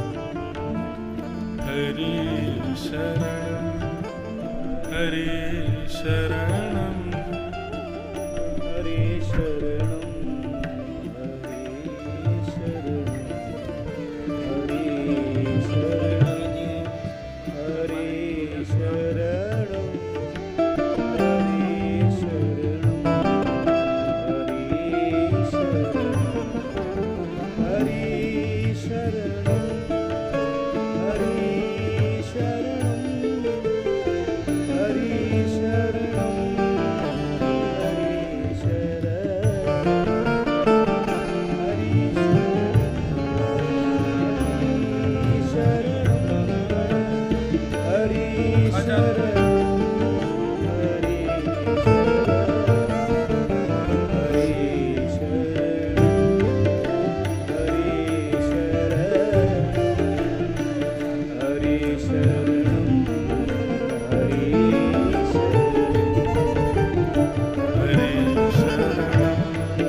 परमानंद का विषय हमारे मध्य आशीष प्रदान करने परम पूजनीय प्रातः स्मरणीय श्री राम मनोहर दास जी महाराज नवलखी धाम से पधारे हैं। आपके श्री चरणों में समस्त श्रोत्री वृंदों की ओर से, समस्त विदिशावासियों की ओर से, बटेश्वर भागवत सेवा संस्थान की ओर से महाराज जी को बारंबार प्रणाम, बारंबार वंदन। कथाक्रम में हम चलें तो अर्जुन ने दाढ़ी मूछ मूड़ करके अपमानित करते हुए निकाल दिया। अब देखो भगवान भी कैसे करते हैं। एक बार मुझसे ये प्रश्न एक बालक ने किया कि महाराज जी, ठाकुर जी यहां अर्जुन को तो रोक रहे हैं कि ब्रह्म बंधुर न हंतव्य, ब्राह्मण कैसा भी क्यों ना हो उसको मारना नहीं चाहिए, और वहीं स्वयं ठाकुर जी जब राम रूप धारण करके गए तो ब्राह्मण रावण को मार दिया, और वहीं ठाकुर जी स्वयं जब नृसिंह बन करके आए तो हिरण्यकश्यप को मार दिया, जे भी तो ब्राह्मण थे। और ठाकुर जी कहते हैं कि ब्रह्म बंधुर न हंतव्य। 5.5-6 वर्ष के बालक ने प्रश्न किया। ये बद्रीनाथ में कथा चल रही थी, वहां 2-3 दिन तक तो मैं नजर ही नहीं मिला पाया उस बालक से कि इसको उत्तर क्या दूं। बात तो सही है, लेकिन गुरुजनों से आज्ञा लेकर के श्रीमद् भगवत गीता के भाव से ठाकुर जी कोई क्रिया अनुचित कर ही नहीं सकते, कुछ ना कुछ तो भाव होगा। 2 उत्तर सामने आए। पहला उत्तर तो ये कि भाई जय विजय के भाव से उनको शाप लगा हुआ है पहले से ही, और उन दोनों को ये नियम पहले से ही बद्ध था कि भाई ठाकुर जी के हाथों मरेंगे, तो भले अब वो ब्राह्मण बन आए, क्षत्रिय बन आए, कुछ भी बन के आ जाएं, उनकी मृत्यु तो निश्चित है। तो एक तो ये सामान्य अर्थ पर तर्क वितर्क करने वालों को इस उत्तर से संतुष्टि नहीं होगी। वो ब्राह्मण तो ब्राह्मण है, चाहे कैसे भी आए। तो फिर गीता के आश्रय पर जहां पर वर्णाश्रमों के धर्म का निर्माण बताया गया, ब्राह्मण के कर्म क्या है, क्षत्रिय के कर्म क्या है, वैश्य के कर्म क्या है, सब बताए गए। वहां चारों वर्णाश्रमों के कर्म बताते हुए फिर अंत में कहा गया, यदि कोई वर्णाश्रमी जन्म से तो उस वर्ण का है, परंतु कर्म से यदि उन कर्मों को करेगा जो अन्य वर्णाश्रमियों के हैं, तो फिर कर्म से उसी वर्ण का माना जाएगा और उसकी गति भी उस वर्णाश्रम के अनुसार ही होगी। अगर कोई ब्राह्मण है और वो व्यापार करता है और व्यापारियों की तरह ही अपना संपूर्ण जीवन जी रहा है, तो निश्चित है कि वो व्यापारी ही माना जाएगा, वो वैश्य ही माना जाएगा। परंतु इसमें एक नियम और है, नीचे से ऊपर की ओर जाएंगे तो वो दोष बन जाएगा, ऊपर से नीचे की ओर आएंगे तो आप उस वर्ण के हो जाओगे। मतलब अगर वैश्य चाहे कि मैं ब्राह्मणों वाले कर्म करूं तो वो दोष है, वो पापजन्य हो जाएगा, परंतु ब्राह्मण चाहे कि मैं वैश्यों का कर्म करूं तो वो वैश्य वर्ण का हो जाएगा। दोनों में क्या दोष लगा? नीचे वाले को ऊपर जाने में तो दोष लगेगा, पाप लगेगा, ऊपर वाले को नीचे आने में यह दोष लगेगा कि वो अपने वर्ण से च्युत हो जाएगा। कोई वर्णाश्रमी इसमें आजकल बहुत पीछे पड़ते हैं कि महाराज जी वर्णाश्रम क्यों है, वर्णाश्रम। ये वर्णाश्रम बौद्धिक व्यवस्था है, कोई इसमें उपेक्षित और उचित का भाव नहीं है कि ये उपेक्षित है, ये उचित है, ऐसी बात नहीं है। इसलिए वर्णाश्रम पर ठाकुर जी यदि जाते तो कभी रैदास ठाकुर जी को प्राप्त नहीं कर पाते। वर्णाश्रम पर यदि जाते तो रावण का कभी वध नहीं करते, वो ब्राह्मण था। ठाकुर जी ने तो वर्णाश्रमों को बना दिया, लेकिन उन पर कभी जैसे हम लोग उपेक्षा और स्वीकार करते हैं ऐसा ठाकुर जी ने कभी नहीं किया। जात पात पूछे नहीं को, हरि को भजे सो हरि को हो। ये जात पात हम लोगों ने इस पर ज्यादा प्रकाश डाल दिया, ठाकुर जी इतना प्रकाश नहीं डालते। और निश्चित तो बंधुओं एक बात ऐसी है, जातियां एक दायरा है, अपने कर्म से, अपने स्वभाव से, अपने व्यवहार से यदि तुम में सामर्थ्य हो तो उस दायरे को पार करके दिखाओ, उस बेड़ी को तोड़ के दिखाओ। अब एपीजे अब्दुल कलाम हमारे भारत के पूर्व राष्ट्रपति मुस्लिम थे, लेकिन क्या कोई संत के सामने एपीजे अब्दुल कलाम आ जाए? संत भी हाथ जोड़ते थे, उनको सर झुकाते थे, उनके आगे वंदन करते थे एक बार को। क्यों? अपने वर्ण से, अपनी स्थिति से, अपनी जाति से बहुत ऊपर निकल चुके थे वो। रसखान, आज कितने वक्ता अपने मंच से रसखान के भाव गाते हैं, मुस्लिम थे। तो ये जातियों का दायरा, बेड़ियां, ये तब तक हैं जब तक हम अपने स्वभाव से उनसे आगे नहीं निकल रहे। अब रही बात प्रश्न की कि फिर ठाकुर जी ने क्यों मारा रावण को, तो उसका दूसरा अर्थ यह निकला, रावण ब्राह्मण है और ब्राह्मण के हाथ में शस्त्र नहीं, शास्त्र होने चाहिए, और यदि वो शस्त्र धारण कर रहा है तो वो कर्म से क्षत्रिय है। इसलिए रावण जब रणभूमि में खड़ा है उस समय ठाकुर जी को शस्त्र के साथ दिखा, और वो क्षत्रिय है। और युद्ध भूमि में खड़ा है तो युद्ध भूमि में तो एक पक्ष दूसरे पक्ष को मारेगा, उस समय वर्णाश्रम नहीं पूछा जाएगा, क्योंकि युद्ध भूमि का नियम है कि क्षत्रिय प्रवेश करो, ब्राह्मण हो तो बाहर ही रहो, वेद अध्ययन करो, शास्त्रों को पढ़ो, भीतर आओगे तो तुमको भी क्षत्रिय मान करके मारा जाएगा, इसलिए मारा गया। और जब बात आती है अश्वत्थामा की, यदि रणभूमि में अश्वत्थामा होता तो वहां भी मारा जाता, रणभूमि में नहीं आया है, इसने तो कायरों वाला काम किया है, सोते हुए बालक मार करके भाग गया है, रणभूमि नहीं है। रणभूमि होती तो अश्वत्थामा का भी वध वहां होता, लेकिन यहां ठाकुर जी ने व्यवस्था देखते हुए कहा, ब्रह्म बंधुर न हंतव्य, ब्राह्मण कैसा भी क्यों ना हो उसको मारना नहीं चाहिए। इस प्रकार भगवान लीला कर रहे हैं, अश्वत्थामा को मुक्त कर दिया, अश्वत्थामा का भरी सभा में अपमान कर दिया, बदला लेने के लिए उसने ब्रह्मास्त्र उत्तरा के गर्भस्थ शिशु को मारने के लिए छोड़ दिया। भगवान यहां पर अब द्वारिका के लिए प्रस्थान कर रहे थे, तभी उत्तरा दौड़ी दौड़ी आई कि पाही पाही महायोगिल देव देव जगतपते, नान्यम तद्भयम पश्ये यत्र मृत्यु परस्पर। ठाकुर जी जैसे ही द्वारिका को निकलने लगे, इतने में ही उत्तरा दौड़ी दौड़ी आई, दोनों भुजा उठा करके, हे नाथ त्राही माम, मेरी रक्षा करो। भगवान ने जैसे ही देखा, उत्तरा से पूछा क्या हुआ? बोले देखिए ना, ब्रह्मास्त्र आ रहा है मेरे बालक को मारने के लिए, मैं विधवा हो चुकी हूं, मेरे पति को पहले ही मारा जा चुका है, मेरा एक पुत्र जन्म लेगा, नाथ उसको भी मारने का पूरा षड्यंत्र रचा लिया है, मेरी रक्षा करो, आप ही मेरे को बचा सकते हो भगवान।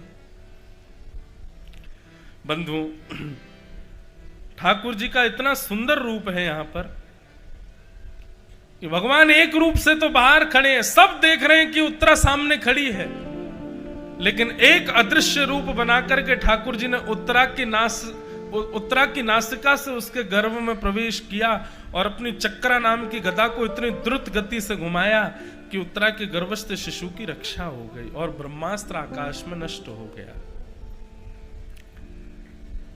विशेष बात यह नहीं है कि भगवान ने उत्तरा के गर्भ में जाकर के उत्तरा के बालक की रक्षा की है, विशेष बात यह है कि ठाकुर जी ने जब ब्रह्मास्त्र को नष्ट कर दिया और सब जब भगवान की जय जयकार करने लगे, जय हो द्वारिकाधीश की जय हो, भक्तवत्सल भगवान की जय हो, सब भगवान की जय जयकार करने लगे, तो ठाकुर जी कहने लगे, अरे अरे अरे अरे हमारी जय जयकार मत करो, हमने कुछ नहीं किया, हम तो तुम्हारे सामने खड़े हैं, हमने तो कुछ किया ही नहीं है, ये ब्रह्मास्त्र आकाश में नष्ट हमारी वजह से नहीं हुआ है, उत्तरा के पातिव्रत से, उत्तरा की ब्रह्म निष्ठा से, उत्तरा के वैदिक नियमों से, उत्तरा के अपने व्रत नियमों के पालनों से उत्तरा ने अपने ऐसे कवच का निर्माण किया कि देखो ब्रह्मास्त्र आकाश में नष्ट हो गया। मतलब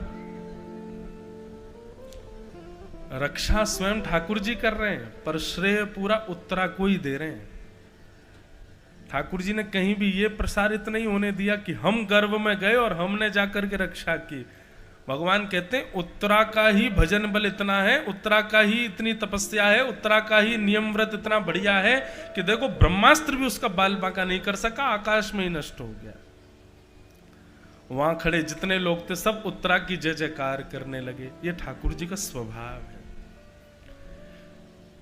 क्रिया करके श्रेय दूसरों को देना।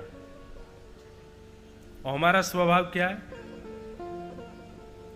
बेचारा कोई शंकर जी का अभिषेक कर रहा है तो हम उसको पीछे से जाके छू और लेते हैं कि या को ने का पुण्य हमें और मिल जाए। जे कर रहा है लेकिन जाए हम छू देंगे तो ने पुण्य हमें और मिल जाएगा। क्रिया कोई और कर रहा है पर हमारा ये नियम रहता है कहीं ना कहीं कैसे भी इसका कोई अंश फल नाम हमारा भी इसमें हो जाए। और ठाकुर जी बिल्कुल विपरीत है। और ठाकुर जी जैसे वैसे उनके वैष्णव भक्त होते हैं, वे भी सदा इस पर विश्वास करते हैं कि ये मेरा बल नहीं है, ये मैंने नहीं किया है, सब उनकी वजह से, उनका है, उनके द्वारा किया गया। अमानिना मान देना, दूसरों को मान देते हैं ठाकुर जी। ये ठाकुर जी का स्वभाव है। बिंदु जी महाराज कहते हैं, ठाकुर जी एक शिकायत करते हैं हमारे बिंदु जी, ठाकुर जी आपका स्वभाव पहले बढ़िया था, अब आप बदल गए हो। बहुत ध्यान से सुनना है। हम कथाएं सुनते हैं ठाकुर जी छोटी छोटी व्यवस्थाओं में इतना बढ़िया स्वभाव अपना प्रकट, इसको बंधु व्याज स्तुति कहते हैं। क्या कहते हैं? व्याज स्तुति। ठाकुर जी कृपा तो कर रहे हैं लेकिन फिर भी हम शिकायत कर रहे हैं, नहीं आप कुछ कर ही नहीं रहे हो, इसको व्याज स्तुति कहा जाता है। बिंदु जी महाराज गा रहे हैं, बहुत सुंदर, मुझे बहुत प्रिय है ये पद। ठाकुर जी से प्रेम करोगे अच्छी बात है, पर कभी कभी शिकायत भी किया करो। हे नाथ, ये वक्ता जब आपके बारे में बताते हैं तो हमको लगता है कि पहले आपका स्वभाव बढ़िया था, अब आप बदल गए हो। क्या वह स्वभाव पहला सरकार अब नहीं है, क्या वह स्वभाव पहला सरकार अब नहीं है। हम तीनों के वास्ते क्या दरबार अब नहीं है, हम तीनों के वास्ते क्या दरबार अब नहीं है। ओ क्या वह स्वभाव पहला सरकार अब नहीं है, क्या वह स्वभाव पहला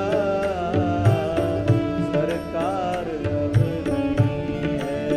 ओ हम दीनों के वास्ते क्या दरबार अब नहीं है, हम दीनों के वास्ते क्या दरबार अब नहीं है। ओ या तो दयालु मेरी दृढ़ दीनता नहीं है, या तो दयालु मेरी दृढ़ दीनता नहीं है, या तो दयालु मेरी दृढ़ दीनता नहीं है, या तो दयालु मेरी दृढ़ दीनता नहीं है। या तो ठाकुर जी मेरी दीनता में ही कोई कमी है, मेरे सेवा पूजा में ही कोई कमी है जो आप मुझे मिल नहीं रहे हो। लेकिन मैं तो खूब आपको गाता हूँ, खूब आपको भजता हूँ, खूब आपकी सेवा करता हूँ, मैं तो खूब वैष्णव धर्मों का पालन कर रहा हूँ, फिर कमी रह कहाँ रही है? तब बिंदु जी शिकायत करते हुए कहते हैं, या दीनों की तुम्हें ही दरकार अब नहीं है, या दीनों की तुम्हें ही दरकार। गाओ भाव से। क्या वह स्वभाव पहला सरकार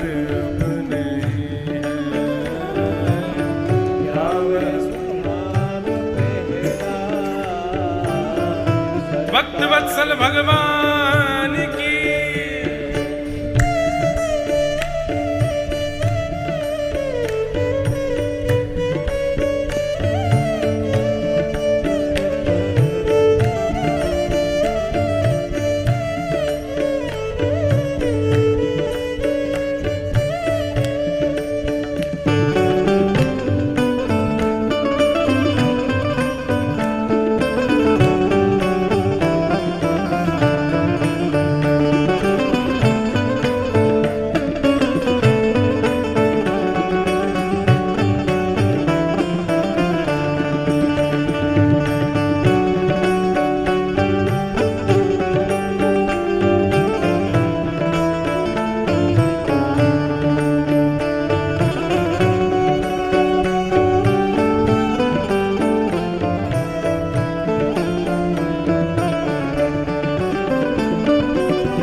जिस हृदय से आश्रय अनाथ लाखों पाते थे, जिस हृदय से आश्रय अनाथ लाखों। भौमासुर के यहाँ आप गए और जब आपने देखा 16,100 राजकुमारियों को बंदी बना रखा है, आपने क्या किया? उन 16,100 राजकुमारियों को आश्रय देकर के सबसे ब्याह कर लिया। 16,100 रूप धारण करके सबको अपनी गृहिणी बना लिया। इतने उदारता आपकी। पाते थे जिस हृदय से आश्रय अनाथ लाखों, पाते थे जिस हृदय से आश्रय अनाथ, पर क्या वह हृदय दया का भंडार अब नहीं है? क्या वह हृदय दया का भंडार अब नहीं? हम दीनों के वास्ते क्या दरबार अब नहीं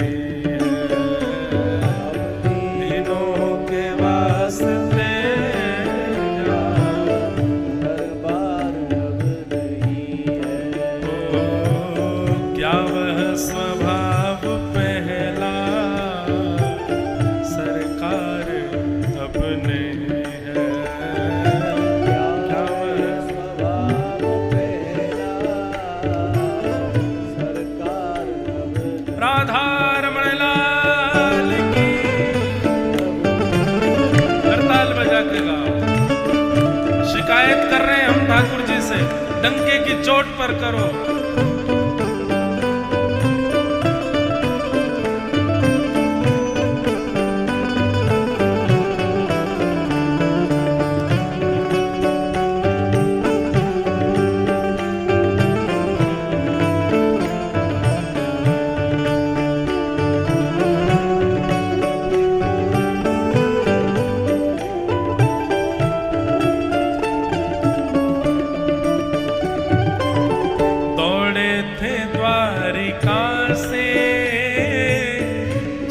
पर अधीन होके दौड़े थे द्वारका से, जिस पर अधीन होके। कब दौड़े थे आप? भरी सभा में जब दुशासन द्रौपदी का चीर हरण कर रहा था, द्रौपदी ने पहले सोचा कि ये 5 पांडव मेरी रक्षा करेंगे। जब उन्होंने रक्षा नहीं की तो द्रौपदी ने विचार किया कि भीष्म पितामह आदि ये सब बड़े बूढ़े मेरी रक्षा करेंगे, उन्होंने भी रक्षा नहीं की। तब आत्मबल लगाया, मैं क्षत्रिय नारी हूं, छत्राणी हूं, अपनी रक्षा स्वयं करूंगी। जब खुद भी स्वयं को नहीं बचा पाई, निर्वस्त्र होने में बस कुछ ही क्षण बचे थे, एक बार और दुशासन खींचता, भरी सभा में द्रौपदी निर्वस्त्र हो जाती। उस समय द्रौपदी के नेत्र में क्रंदन होने लगा, द्रौपदी का कंठ अवरुद्ध हो गया, नेत्रों में आंसू आ गए। बोले हे नाथ, हे द्वारिकाधीश, मेरी रक्षा करो। दोनों भुजाएं उठा करके जब द्रौपदी ने पुकारा, एक अश्रु बिंदु उसका जैसे ही नेत्र से निकला, आप द्वारिका से दौड़े और दुशासन की भुजा थकित भई वसन रूप भय श्याम। वस्त्र बनकर के आ गया, खींचते खींचते खींचते खींचते दुशासन पागल हो गया, लेकिन द्रौपदी को निर्वस्त्र नहीं होने दिया नाथ आपने। ऐसी उदारता, ऐसी सरलता आपकी।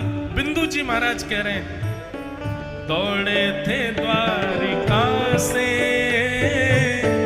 जिस पर अधीन होके, दौड़े थे द्वारिका से जिस पर अधीन होके, उस अश्रु बिंदु से भी क्या प्यार अब नहीं है, उस अश्रु बिंदु से भी क्या प्यार अब नहीं। हम तीनों के वास्ते क्या दरबार अब नहीं है, तीनों के वास्ते क्या दरबार अब नहीं। क्या वह स्वभाव पहला सरकार अब नहीं है, क्या वह स्वभाव पहला सरकार अब नहीं। हम तीनों के वास्ते क्या दरबार अब नहीं है, तीनों के वास्ते क्या दरबार अब नहीं। गोविंद बोलो हरि गोपाल बोलो, गोविंद बोलो हरि गोपाल। ऐसे बोलते हैं, ऐसे थोड़ी बोलते हैं, ऐसे बोलते हैं, दोनों भुजा उठा के करताल बजा के बोलते हैं। गोविंद बोलो हरि गोपाल बोलो, गोविंद बोलो हरि गोपाल। श्री राधा रमण हरि गोविंद बोलो, राधा रमण हरि गोविंद बोलो। जय गोविंद बोलो हरि गोपाल बोलो, श्री राधा रमण हरि गोविंद बोलो। जय जय गोविंद बोलो हरि गोपाल बोलो, श्री राधा रमण हरि गोविंद बोलो। श्री गोविंद बोलो हरि गोपाल बोलो, श्री राधा रमण हरि गोविंद बोलो।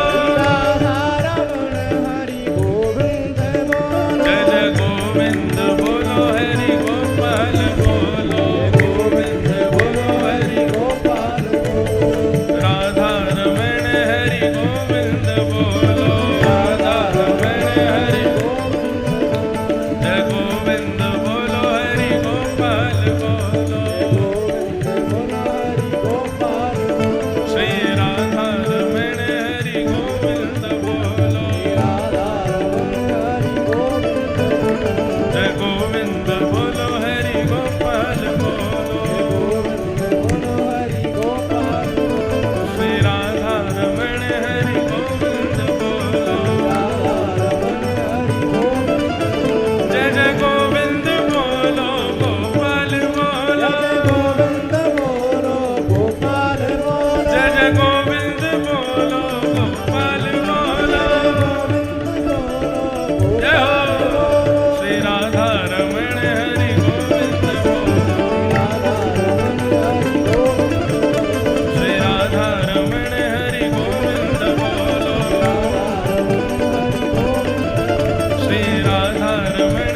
क्या वह स्वभाव पहला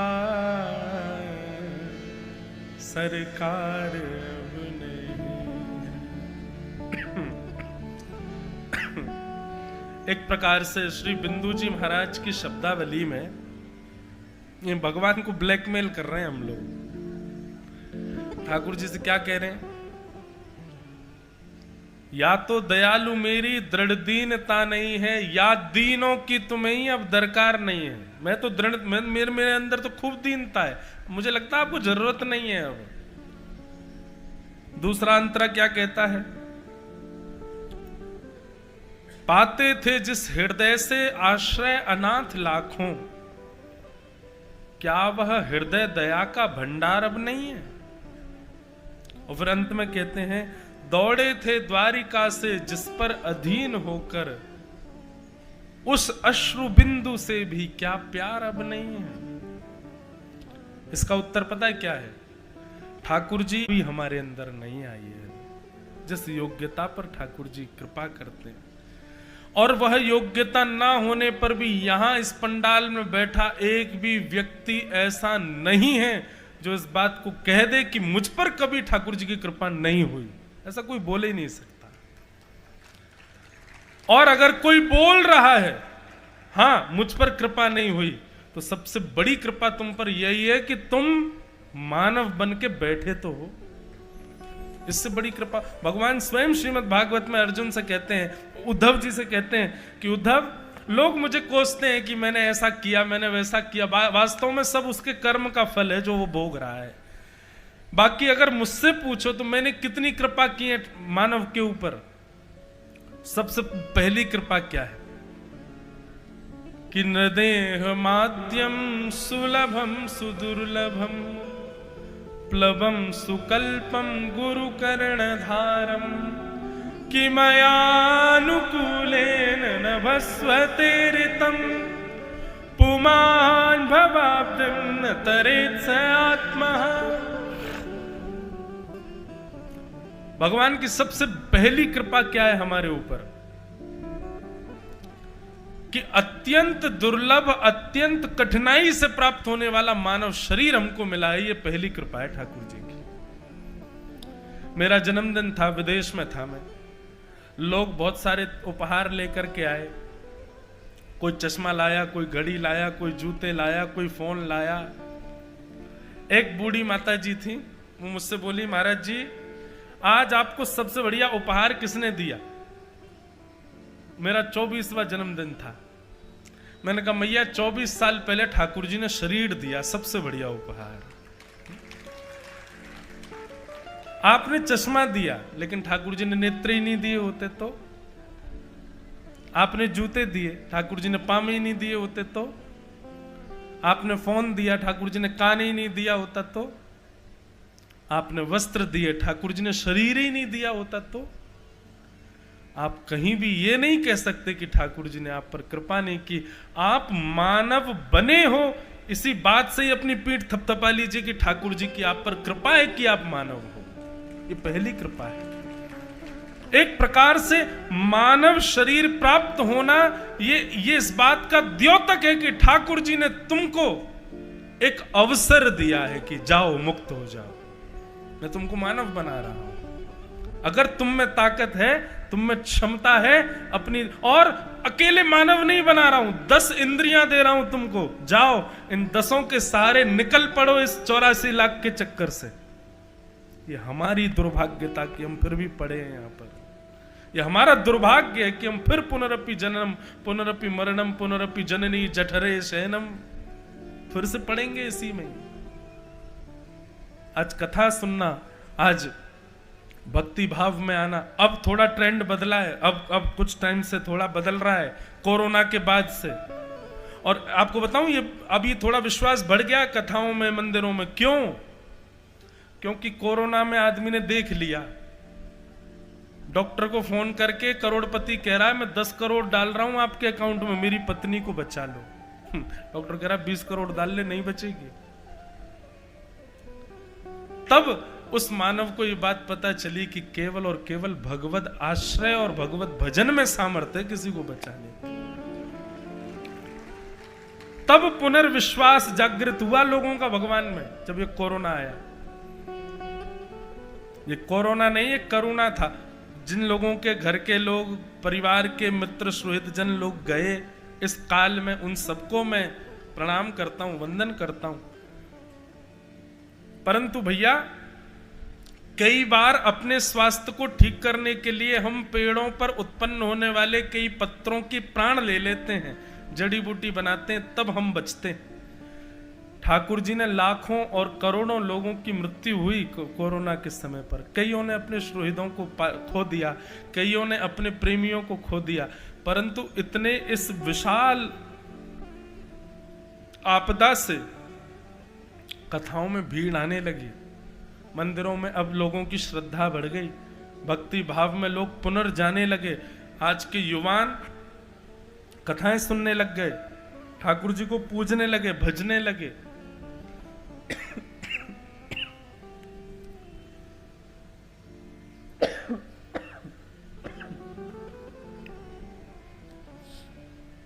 तो पहले तो हमने व्याज स्तुति कर ली, अब ठाकुर जी का पक्ष भी तो रख दूं मैं। हमने शिकायत तो कर दी ठाकुर जी से कि आपको अब हमारी जरूरत नहीं है, अब आपके अंदर हृदय का भंडार नहीं है, अब आपको अश्रु बिंदुओं पर दया नहीं आती। ठाकुर जी पहले ही कितना कर चुके हैं हमारे लिए। मानव शरीर एक अवसर है, मैंने दिया है तुमको, ठाकुर जी कह रहे हैं। और भगवान कहते हैं दूसरी कृपा मेरी मैंने क्या की मानव के ऊपर। पहली कृपा तो मैंने उसको मानव बनाया, और दूसरी कृपा मैंने उसके ऊपर क्या की। उद्धव से कहते हैं भगवान, नृदेह माध्यम सुलभम सुदुर्लभम प्लवम सुकल्पम गुरुकर्ण धारम। ठाकुर जी कहते हैं मैंने दूसरी कृपा उस पर यह की कि वो चलता फिरता भटकता कभी गुरुजनों के आश्रय में आकर के बैठ जाता है और सत्संग सुनता है। जिस दिन वो सत्संग में बैठे उस दिन समझना ये मेरी दूसरी कृपा है उसके ऊपर। मतलब एक तो आपको एग्जामिनेशन हॉल में बैठने का अवसर दिया, ऊपर से एग्जामिनर ने सही उत्तर के ऊपर उंगली और रख दी, बोले ये वाला उत्तर है, लिख दो। इस सत्संग में बैठने का मतलब है ठाकुर जी की दूसरी कृपा।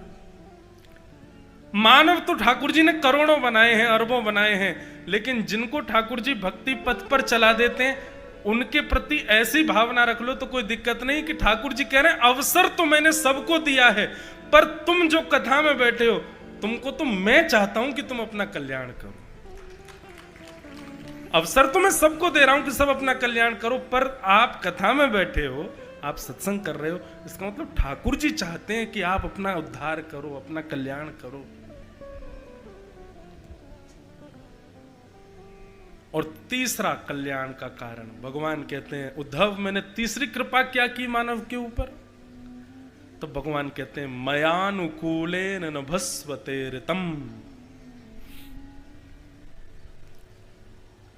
अपनी प्राप्ति के लिए, सत्संग की प्राप्ति के लिए अनुकूलताएं, मतलब सत्संग में भी कई लोग मानव बन गए, पहली कृपा। दूसरी कृपा सत्संग में आ गए। तीसरी कृपा भगवान कहते हैं कि वो सत्संग जीवन में आने लग जाए, वो सत्संग उसकी दिनचर्या में आने लग जाए, तब तो वो मोहर लगा ले अपने ऊपर कि ठाकुर जी ने मुझको कल्याण के लिए ही चुना है। क्यों? व्यास जी जो कहते हैं मैं तुरंत अपने जीवन में उतारता हूं। व्यास जी जो कह रहे हैं वो तुरंत मेरे जीवन में आता है। ये अनुकूलताएं सत्संग के जीवन में आने लग जाएं। और दूसरी बात क्या है इसकी, आपने वृंदावन जाने का मन बनाया तो अपने आप आपकी व्यवस्था हो गई। कोई ऐसा योग बना कि आप वृंदावन चले गए। आपने बद्रीनाथ जाने की इच्छा रखी, तुरंत व्यवस्था बन गई, आप बद्रीनाथ चले गए। आपने कोई इच्छा रखी ठाकुर जी की सेवा की, वो सेवा तुरंत हो गई। तब तो आप निश्चित मान लीजिए कि अब तो ठाकुर जी कन्फर्म है कि उनको पता भी होगा कि मैं कौन हूं, वो चाहते हैं कि मेरा कल्याण हो। भगवान कहते हैं मानव बनाना ये पहला कल्याण, सत्संग में जाना ये दूसरा कल्याण, सत्संग जीवन में आना ये तीसरा कल्याण। इन तीनों के बाद भी यदि व्यक्ति मेरी प्राप्ति नहीं कर पाया तो समझ लेना उसने अपने शरीर रूपी पिंजरे में घोट करके अपनी आत्मा का वध कर दिया। मानव बनकर के भी यदि मेरी प्राप्ति नहीं कर पाए तो समझ लेना कि उसने अपनी आत्महत्या की। ये आत्महत्या शब्द होता ही नहीं है। आत्मा की कभी हत्या ही नहीं होती, आत्मा कभी मरती ही नहीं। नैनम छिन्दन्ति शस्त्राणि नैनम दहति पावक, वो कभी जलती नहीं, वो कभी शस्त्रों से कटती नहीं, वो कभी भीगती नहीं। ऐसी आत्मा की हत्या कैसे हो सकती है? तब भगवान कहते हैं इतनी योग्यताएं मिलने के बाद भी व्यक्ति मेरी प्राप्ति मृत्यु के बाद नहीं कर पाया, समझना उसने अपनी आत्महत्या कर दी, उसने अपनी आत्मा को मार दिया।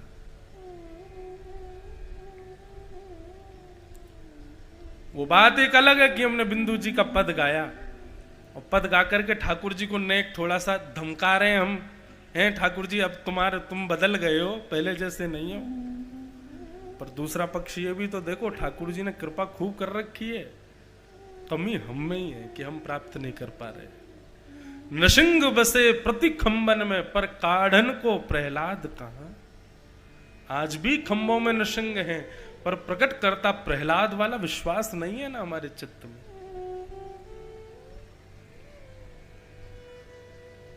आज भी विष अमृत बन जाएगा, लेकिन मीराबाई जैसा भाव नहीं है ना हमारे अंदर।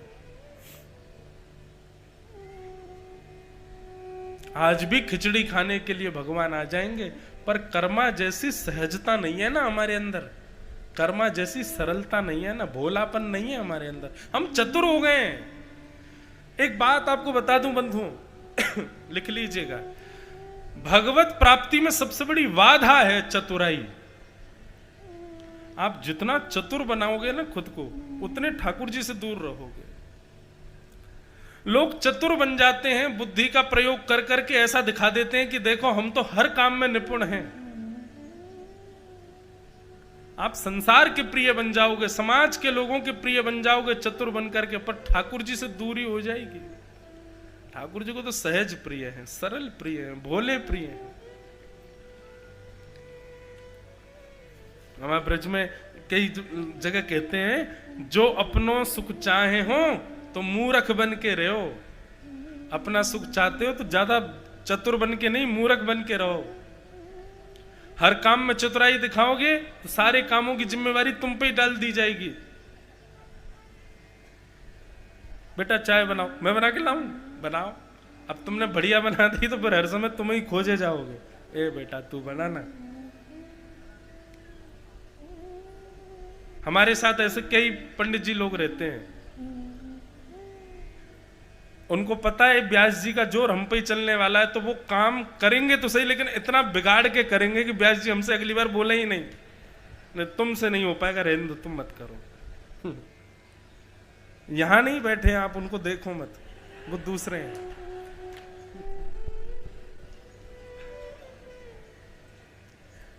बड़ी अद्भुतता है भैया।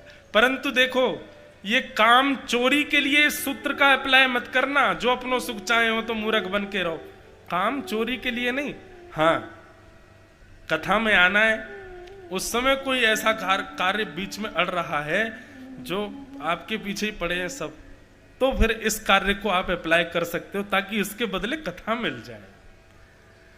कार्य को छोड़ करके उसके बदले आराम और आलस्य को प्रधानता दोगे तो पाप लगेगा, पर उस कार्य को छोड़ करके उसके बदले भगवत प्राप्ति का भाव है तो कोई दिक्कत नहीं।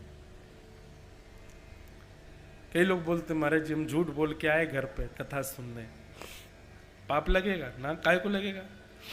हाँ, झूठ बोल के संसार भोगने जाते तो पाप लगता, पर ठाकुर जी को सुनने आए हो, कथा सुनने आए हो, इसमें कोई दोष नहीं।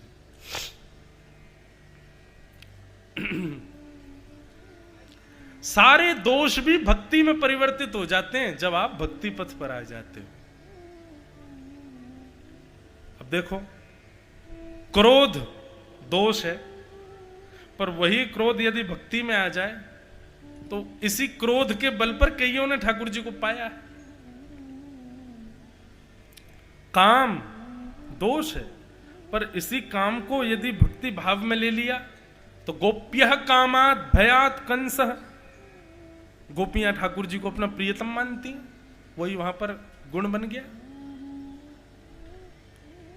लोभ संसार में पाप है, पर भजन में वही लोभ भक्ति बन जाएगा। कभी कभी तो मन ऐसा करता है कि अपने दोषों की लिस्ट बनाओ, जो आपको लगता है आपके अंदर कितने दोष हैं उनकी लिस्ट बनाओ। और ये दोष कब हैं दोष? जब संसार में है। पर इन्हीं दोषों को ठाकुर जी में प्रस्तुत कर दो, यही गुण बन जाएंगे, यही भक्ति का मार्ग प्रशस्त कर देंगे।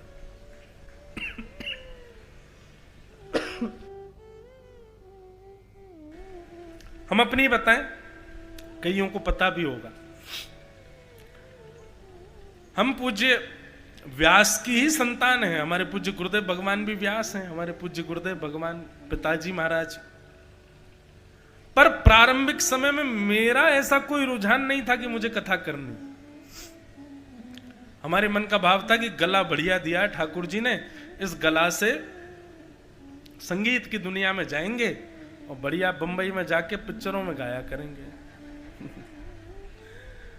तब हमारे नाना जी ने कहा, लाला दोष को गुण बनाते हुए तो बहुत देखे, तू पहलो देखो जो गुण को दोष बना रहा है। अरे गानो गुण है तेरो, तू वाकू दोष में काई को डाल लो लाला। या गुण को और सगुण बना दे हैं। जा गले ते गाके तू संसार को रिझावे को, वाह गले ते संसार को बनावे वाले को रिझा, तब तेरे गले को साफल्य है। और बोल ठाकुर जी ने तो पे कितनी, अभी मैं गिनवा रहा था ना ठाकुर जी ने कितनी कृपा करी, ऐसी नाना जी गिनवा, देख कितनी बड़ी कृपा करी तो पे ठाकुर जी ने, तो को इंसान बनायो। दूसरी कृपा तो पे करी तो को ब्रजवासी बनायो। तीसरी कृपा तो पे करी तो को ब्रजवासी में भी ठाकुर जी को पुत्र बनायो। चौथी कृपा तो पे करी, व्यासपीठ बनी बनाई तेरे काजे तैयार कर रखी ठाकुर जी ने। और वाके बाद भी तू इनकी इतनी कृपा ने छोड़ करके बा मतलब जे तो वही बात है गई कि तू रसगुल्ला को छोड़ और दूषित वस्तु की ओर भाग रहा है। कभी विचार कर, कितनी कृपा ठाकुर जी ने। अगर तो को संगीतकारी बनना होतो तो तू ब्रज में क्यों होतो, तू ठाकुर जी को पुत्र क्यों होतो, तू यहां क्यों जन्म लेतो। बस नाना जी, हमारे नाना जी, कल महाराज जी बराघाट वाले स्मरण कर रहे थे ना, हमारे पूज्य नाना जी पंडित श्री कृष्णलाल शास्त्री जी, उनकी बड़ी कृपा है मेरे ऊपर। हमारे वृंदावन के आज भी कई संत जन, पूज्य श्री मलुकपीठ वाले महाराज जी, रमन रीति वाले महाराज जी, बराघाट वाले महाराज जी, शरणागत आश्रम वाले पूज्य भक्तमाली जी महाराज, हमारे पूज्य पिताजी महाराज के गुरुदेव अनंत श्री विभूषित श्री रामानुज प्रपन्नाचार्य गुरु जी, स्वामी श्री अखंडानंद जी महाराज, श्री कृपात्री जी महाराज, ऐसे विशिष्ट विशिष्ट नाम हमारे नाना जी को जब देखते थे ना तो आसन से खड़े होकर हृदय से लगाते थे। नाना जी ऐसे थे। उनका इतना प्रचार नहीं, इतना प्रसार नहीं, लोग इतना उनको जानते नहीं थे, रसिक जन जानते थे उनको। धर्म सम्राट स्वामी श्री कृपात्री जी महाराज, उनके विषय में आता है कि जब भगवत चरणों की प्राप्ति उन्होंने की, उससे कुछ दिन पहले ही वे मौन हो गए थे और उन्होंने पहले ही बता दिया था कि किस दिन वे भगवत धाम प्रस्थान करेंगे। जिस समय वो मौन अवस्था में थे ना, हमारे पूज्य नाना जी ने जाकर के भागवत जी का पाठ सुनाया था धर्म सम्राट कृपात्री जी महाराज को। और उनकी कथा की विशेषता ये थी, ज्यादा उनकी कथा भी यूट्यूब वगैरह पे भी कहीं नहीं है। किसी उनका हम खूब ढूंढते हैं कि उनका कहीं संकलन मिल जाए, कुछ है ही नहीं, कहीं रिकॉर्डिंग नहीं, कुछ नहीं। वो कथाओं में हर प्रसंग को अष्ट सखाओं के पद से गाते थे। पहले भागवत जी का श्लोक, फिर अष्ट सखाओं का पद। पूज्य श्री रमन रीति वाले महाराज जी, पूज्य श्री गुरु शरणानंद जी महाराज तो कहते थे कि यदि ब्रजमंडल में अष्ट सखाओं का दर्शन करना हो तो हमारे इंद्रेश जी के नाना जी से जाके मिल लो। अष्ट सखा आपको एक ही स्थान पर मिल जाएंगे। ज्यादा नहीं कहेंगे हम, पर सूरदास जी के लगभग 20,000 पद उनको कंठस्थ याद थे। कुंभन दास जी के, नंददास जी के, गोविंद स्वामी जी के, इन सब के अधिकतर पद उनको याद, लाखों की तादाद में पद कंठस्थ थे उनको। भागवत का नित्य पाठ करते थे, त्रिकाल संध्या करते थे, बड़ी उनकी कृपा महिमा। उन्हीं नाना जी की कृपा से आज व्यासपीठ पर बैठे। जीवन में एक पथ प्रदर्शक ऐसा आता है जो आपके ऊपर की हुई भगवत कृपा को आपको बता देता है। आज हम बता रहे हैं, हमको कभी नाना जी ने बताई थी। तो भैया बड़ी कृपा है ठाकुर जी की, अवसर है, हम मानव बने हैं, नेत्र हैं, नाक है, मुख है, कान है, हाथ है, पैर हैं। इस अवसर को अब जाने मत दीजिए हाथ से। इस अवसर का पूर्ण उपयोग कर लो, पूर्ण इसका उपभोग कर लो और खूब भज करके अपनी प्रत्येक इंद्रिय से मांझ लो, इस शरीर को बना दो ठाकुर जी के योग्य। अब समय नहीं है हमारे पास, अब समय बहुत कम है बंधु। बस बन जाओ हरिप्रिय। हमने कहा ना, इस व्यासपीठ का, भक्तिपथ का ये उद्देश्य है ही नहीं कि हमको मुक्ति मिले या भगवत प्राप्ति हो। इसका उद्देश्य यही है कि हम हरिप्रिय बन जाएं, हम ठाकुर जी के प्रिय बन जाएं। वो तो हमारे प्रिय हैं, हम उनके प्रिय बन जाएं। तो ठाकुर जी से सीखो, वो दूसरों को मान देते हैं स्वयं करके। उत्तरा के गर्भ के बालक की रक्षा करके तुरंत सबसे कह दिया, बोले मैंने रक्षा नहीं की है, ये उत्तरा का तपोबल है, उत्तरा का भजन बल है, उत्तरा की शुद्धता पवित्रता है कि आज उत्तरा का गर्भ का बालक बच गया। सब लोग उत्तरा की जय जयकार करने लगे। ये ठाकुर जी का स्वभाव है। दूर खड़ी कुंती बुआ समझ गई कि ये उत्तरा का बल नहीं है, ये सब ठाकुर जी ने किया है, लेकिन ठाकुर जी का स्वभाव तो देखो, दूसरे को योग्यता दे देते हैं। कभी करके देखना बंधु, अच्छा लगेगा, हल्का लगेगा चित्त को। कोई काम करके, कोई काम व्यवस्थित सुव्यवस्थित करके और फिर श्रेय दूसरे को दे देना। अगर आपके मन में ज्वलन हो गई, उसकी प्रशंसा जब होने लग गई और आपके चित्त में ऐसा है, अरे राम राम, ये मैंने क्या कर दिया, इसको क्यों दे दिया, ये अगर मेरे ऊपर आता तो मेरी प्रशंसा हो रही थी, मेरी बात हो रही, तो समझना कि अभी कहीं चूक रहे हो आप। आपका भजन, आपकी भक्ति अभी चूक रही है। लेकिन आपने कार्य करके श्रेय किसी को दिया और उसकी प्रशंसा सुन करके आप और आनंदित हो गए। बस समझ जाना, ठाकुर जी मिल भी वारे हैं कछु दिना में, बस नेकात दिन और रह गए, कछु देर में ठाकुर जी है वे वारे हैं आपके। दूसरों को मान दो। कुंती ने ठाकुर जी का हाथ पकड़ लिया, बोले मैं सब देख रही हूं, आप क्या कर रही हो। भगवान बोले बुआ क्या किया मैंने। बोले उत्तरा के गर्भ के बालक की आपने रक्षा की और मान उसको दे दिया। मैं सब जानती हूं आप कौन हो। भगवान बोले मैं तो एक रूप से बाहरी खड़ा हूं, आपको दिख रहा हूं, मैं कैसे रक्षा कर सकता हूं। कुंती स्तुति गाती कि नमस्ये पुरुषं त्वाद्यं ईश्वरं प्रकृते परम अलक्ष्यं सर्वभूतानां अन्तर्बहिरवस्थितम्।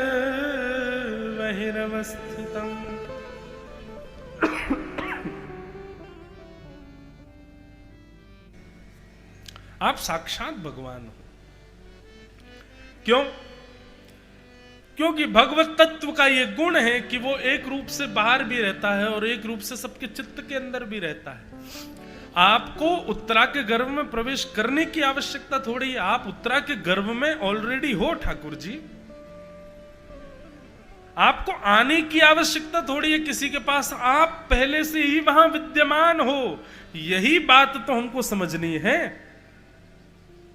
व्यक्ति पाप क्यों करता है बताओ? क्योंकि उसको यह पता है कोई देख नहीं रहा है। ये बात उसके मन में यदि व्यवस्थित हो जाए कि भगवत ठाकुर जी देख रहे हैं। अच्छा एक और बात है, कई लोगों को ये पता भी होता है कि हाँ ठाकुर जी देख रहे हैं, फिर भी पाप करते हैं। इसका उदाहरण महाभारत में धृतराष्ट्र कहते हैं जानाम्य धर्मम नचमे निवृत्ति, जानाम्य धर्मम नचमे प्रवृत्ति, जानाम्य धर्मम नचमे निवृत्ति। मैं जानता हूं धर्म क्या है, पर मेरी प्रवृत्ति नहीं है, मेरा मन नहीं होता करने का कि धर्म करूं मैं।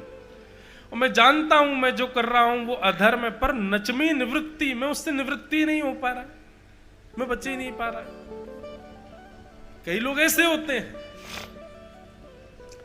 पर ठाकुर जी आप सब जगह विद्यमान हो, हर स्थान पर आप खड़े हो, आप सबके भीतर भी हो, सबके बाहर भी हो, इसलिए हम आपको नमस्कार करते हैं। भगवान बोले अच्छा मैं सब जगह हूं? बोले हाँ। तो फिर मैं दिखता क्यों नहीं हूं? तब कुंती स्तुति में कहती है, माया जवनिका छन्न आज्ञा दोक्षजम व्ययम न लक्ष्य से मूढ़ दृशा नटो नाट्य धरो यथा। बोलो भगवान, जिस प्रकार कठपुतली का नृत्य कराने वाला नहीं दिखता, कठपुतली दिखती है। कठपुतली नाच रही है, कठपुतली रो रही है, कठपुतली सो रही है, कठपुतली हंस रही है, दर्शनार्थी को वही कठपुतली दिखती है। परंतु वास्तविकता में कठपुतली खुद की कोई सामर्थ्य नहीं है। उसके हाथ पैर मुख से बंधी हुई रस्सी पीछे बैठा एक व्यक्ति उंगलियों से चला रहा है, उससे वो चल रही है। ठीक वैसे ही संसार है ठाकुर जी, आप हो सब जगह, पर दिखता क्या है कि इस व्यक्ति ने श्रेष्ठ किया, इस व्यक्ति ने अश्रेष्ठ किया। दिखता केवल मानव है, आप क्यों नहीं दिखते? क्योंकि माया का पर्दा पड़ा है।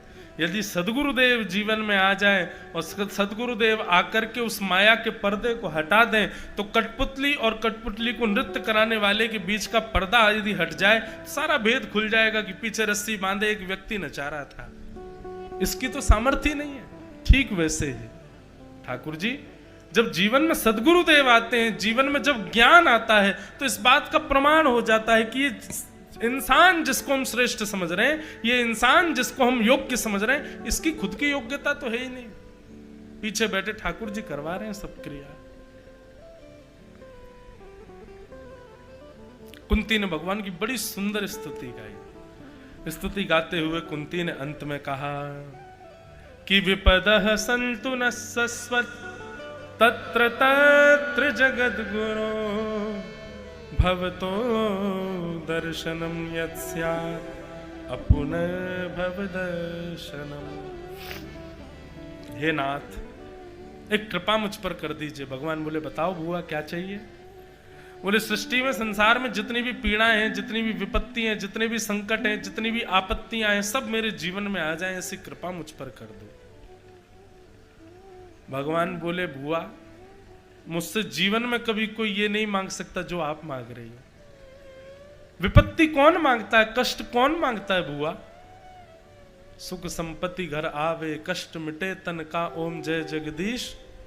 अरे आप क्या कर रही हो? ये विपत्ति क्यों मांग रही हो? कष्ट क्यों मांग रही हो? तब द्रौपदी, तब कुंती कहती है नाथ, विपदो नैव विपदा संपदो नैव संपदा विपद विस्मरणं विष्णु संपद नारायण स्मृति। वास्तव में विपत्ति क्या है? संसार के लोगों के लिए विपत्तियां हैं जीवन में आने वाले कष्ट, और संपत्ति क्या है? जीवन में आने वाले सुख। पर वैष्णव के लिए उल्टा है। वैष्णव के लिए विपत्ति क्या है? ठाकुर जी की कथा ना सुन पाना, ठाकुर जी के सामने ना जा पाना, ठाकुर जी को याद ना कर पाना, ये सबसे बड़ी विपत्ति है। और ठाकुर जी की याद बने रहना, सेवा बने रहना, सत्संग बना रहना, ये सबसे बड़ी संपत्ति है उसके लिए। हे नाथ, इस मानव का ऐसा स्वभाव हो गया है कि वो संपत्ति प्राप्त होने पर आपको भूल जाता है और जीवन में विपत्ति आने पर आपको याद करता है। इसलिए नाथ कृपा करो, मैं आपत्ति विपत्ति संपत्ति नहीं मांग रही हूं, आपकी स्मृति विपत्ति में ज्यादा आती है, इसलिए विपत्ति मांग रही हूं, ताकि आपकी स्मृति बनी रहे। भगवान बोले हम हैं तो सही बुआ आपके साथ, फिर क्यों विपत्ति मांग रही हो? बोले नहीं, मेरे पुत्र कल तक अपनी राज पदवी के लिए लड़ रहे थे तो आप संग खड़े थे। पर कल मेरे पुत्रों ने यदि महाभारत का युद्ध जीत लिया है, आज मेरे पुत्र के शीश पर महाभारत के युद्ध के पश्चात इंद्रप्रस्थ का राज मुकुट विराजमान हो गया, सबसे पहले आप हमको छोड़ करके जा रहे हो। इससे बढ़िया तो वो 14 वर्ष का अज्ञातवास अच्छा था, इससे बढ़िया तो बिना राज तिलक के ही हम अच्छे थे। कम से कम कृष्ण हमारे संग तो बैठे थे। ये राज पदवी किस काम की जिसके मिलते ही आप छोड़ करके जा रहे हो? ठाकुर जी, हमको संपत्ति नहीं चाहिए, हमको तो आप चाहिए। कौन मांगता है ये सब? कोई नहीं। संपत्ति मिल जाने पर, दुनिया के वैभव मिल जाने पर सबसे पहले त्याग भगवान का किया जाता है, परंतु कुंती नहीं। आप हमें छोड़ के जाओ, हम ऐसा कदापि सहन नहीं करेंगे भगवान। मांगा है मैंने श्याम से वरदान एक ही, तेरी कृपा बनी रहे, तेरी कृपा बनी रहे, जब तक है जिंदगी। मांगा है मैंने शाम से वरदान एक ही। बस नाथ, तुम हमारे थे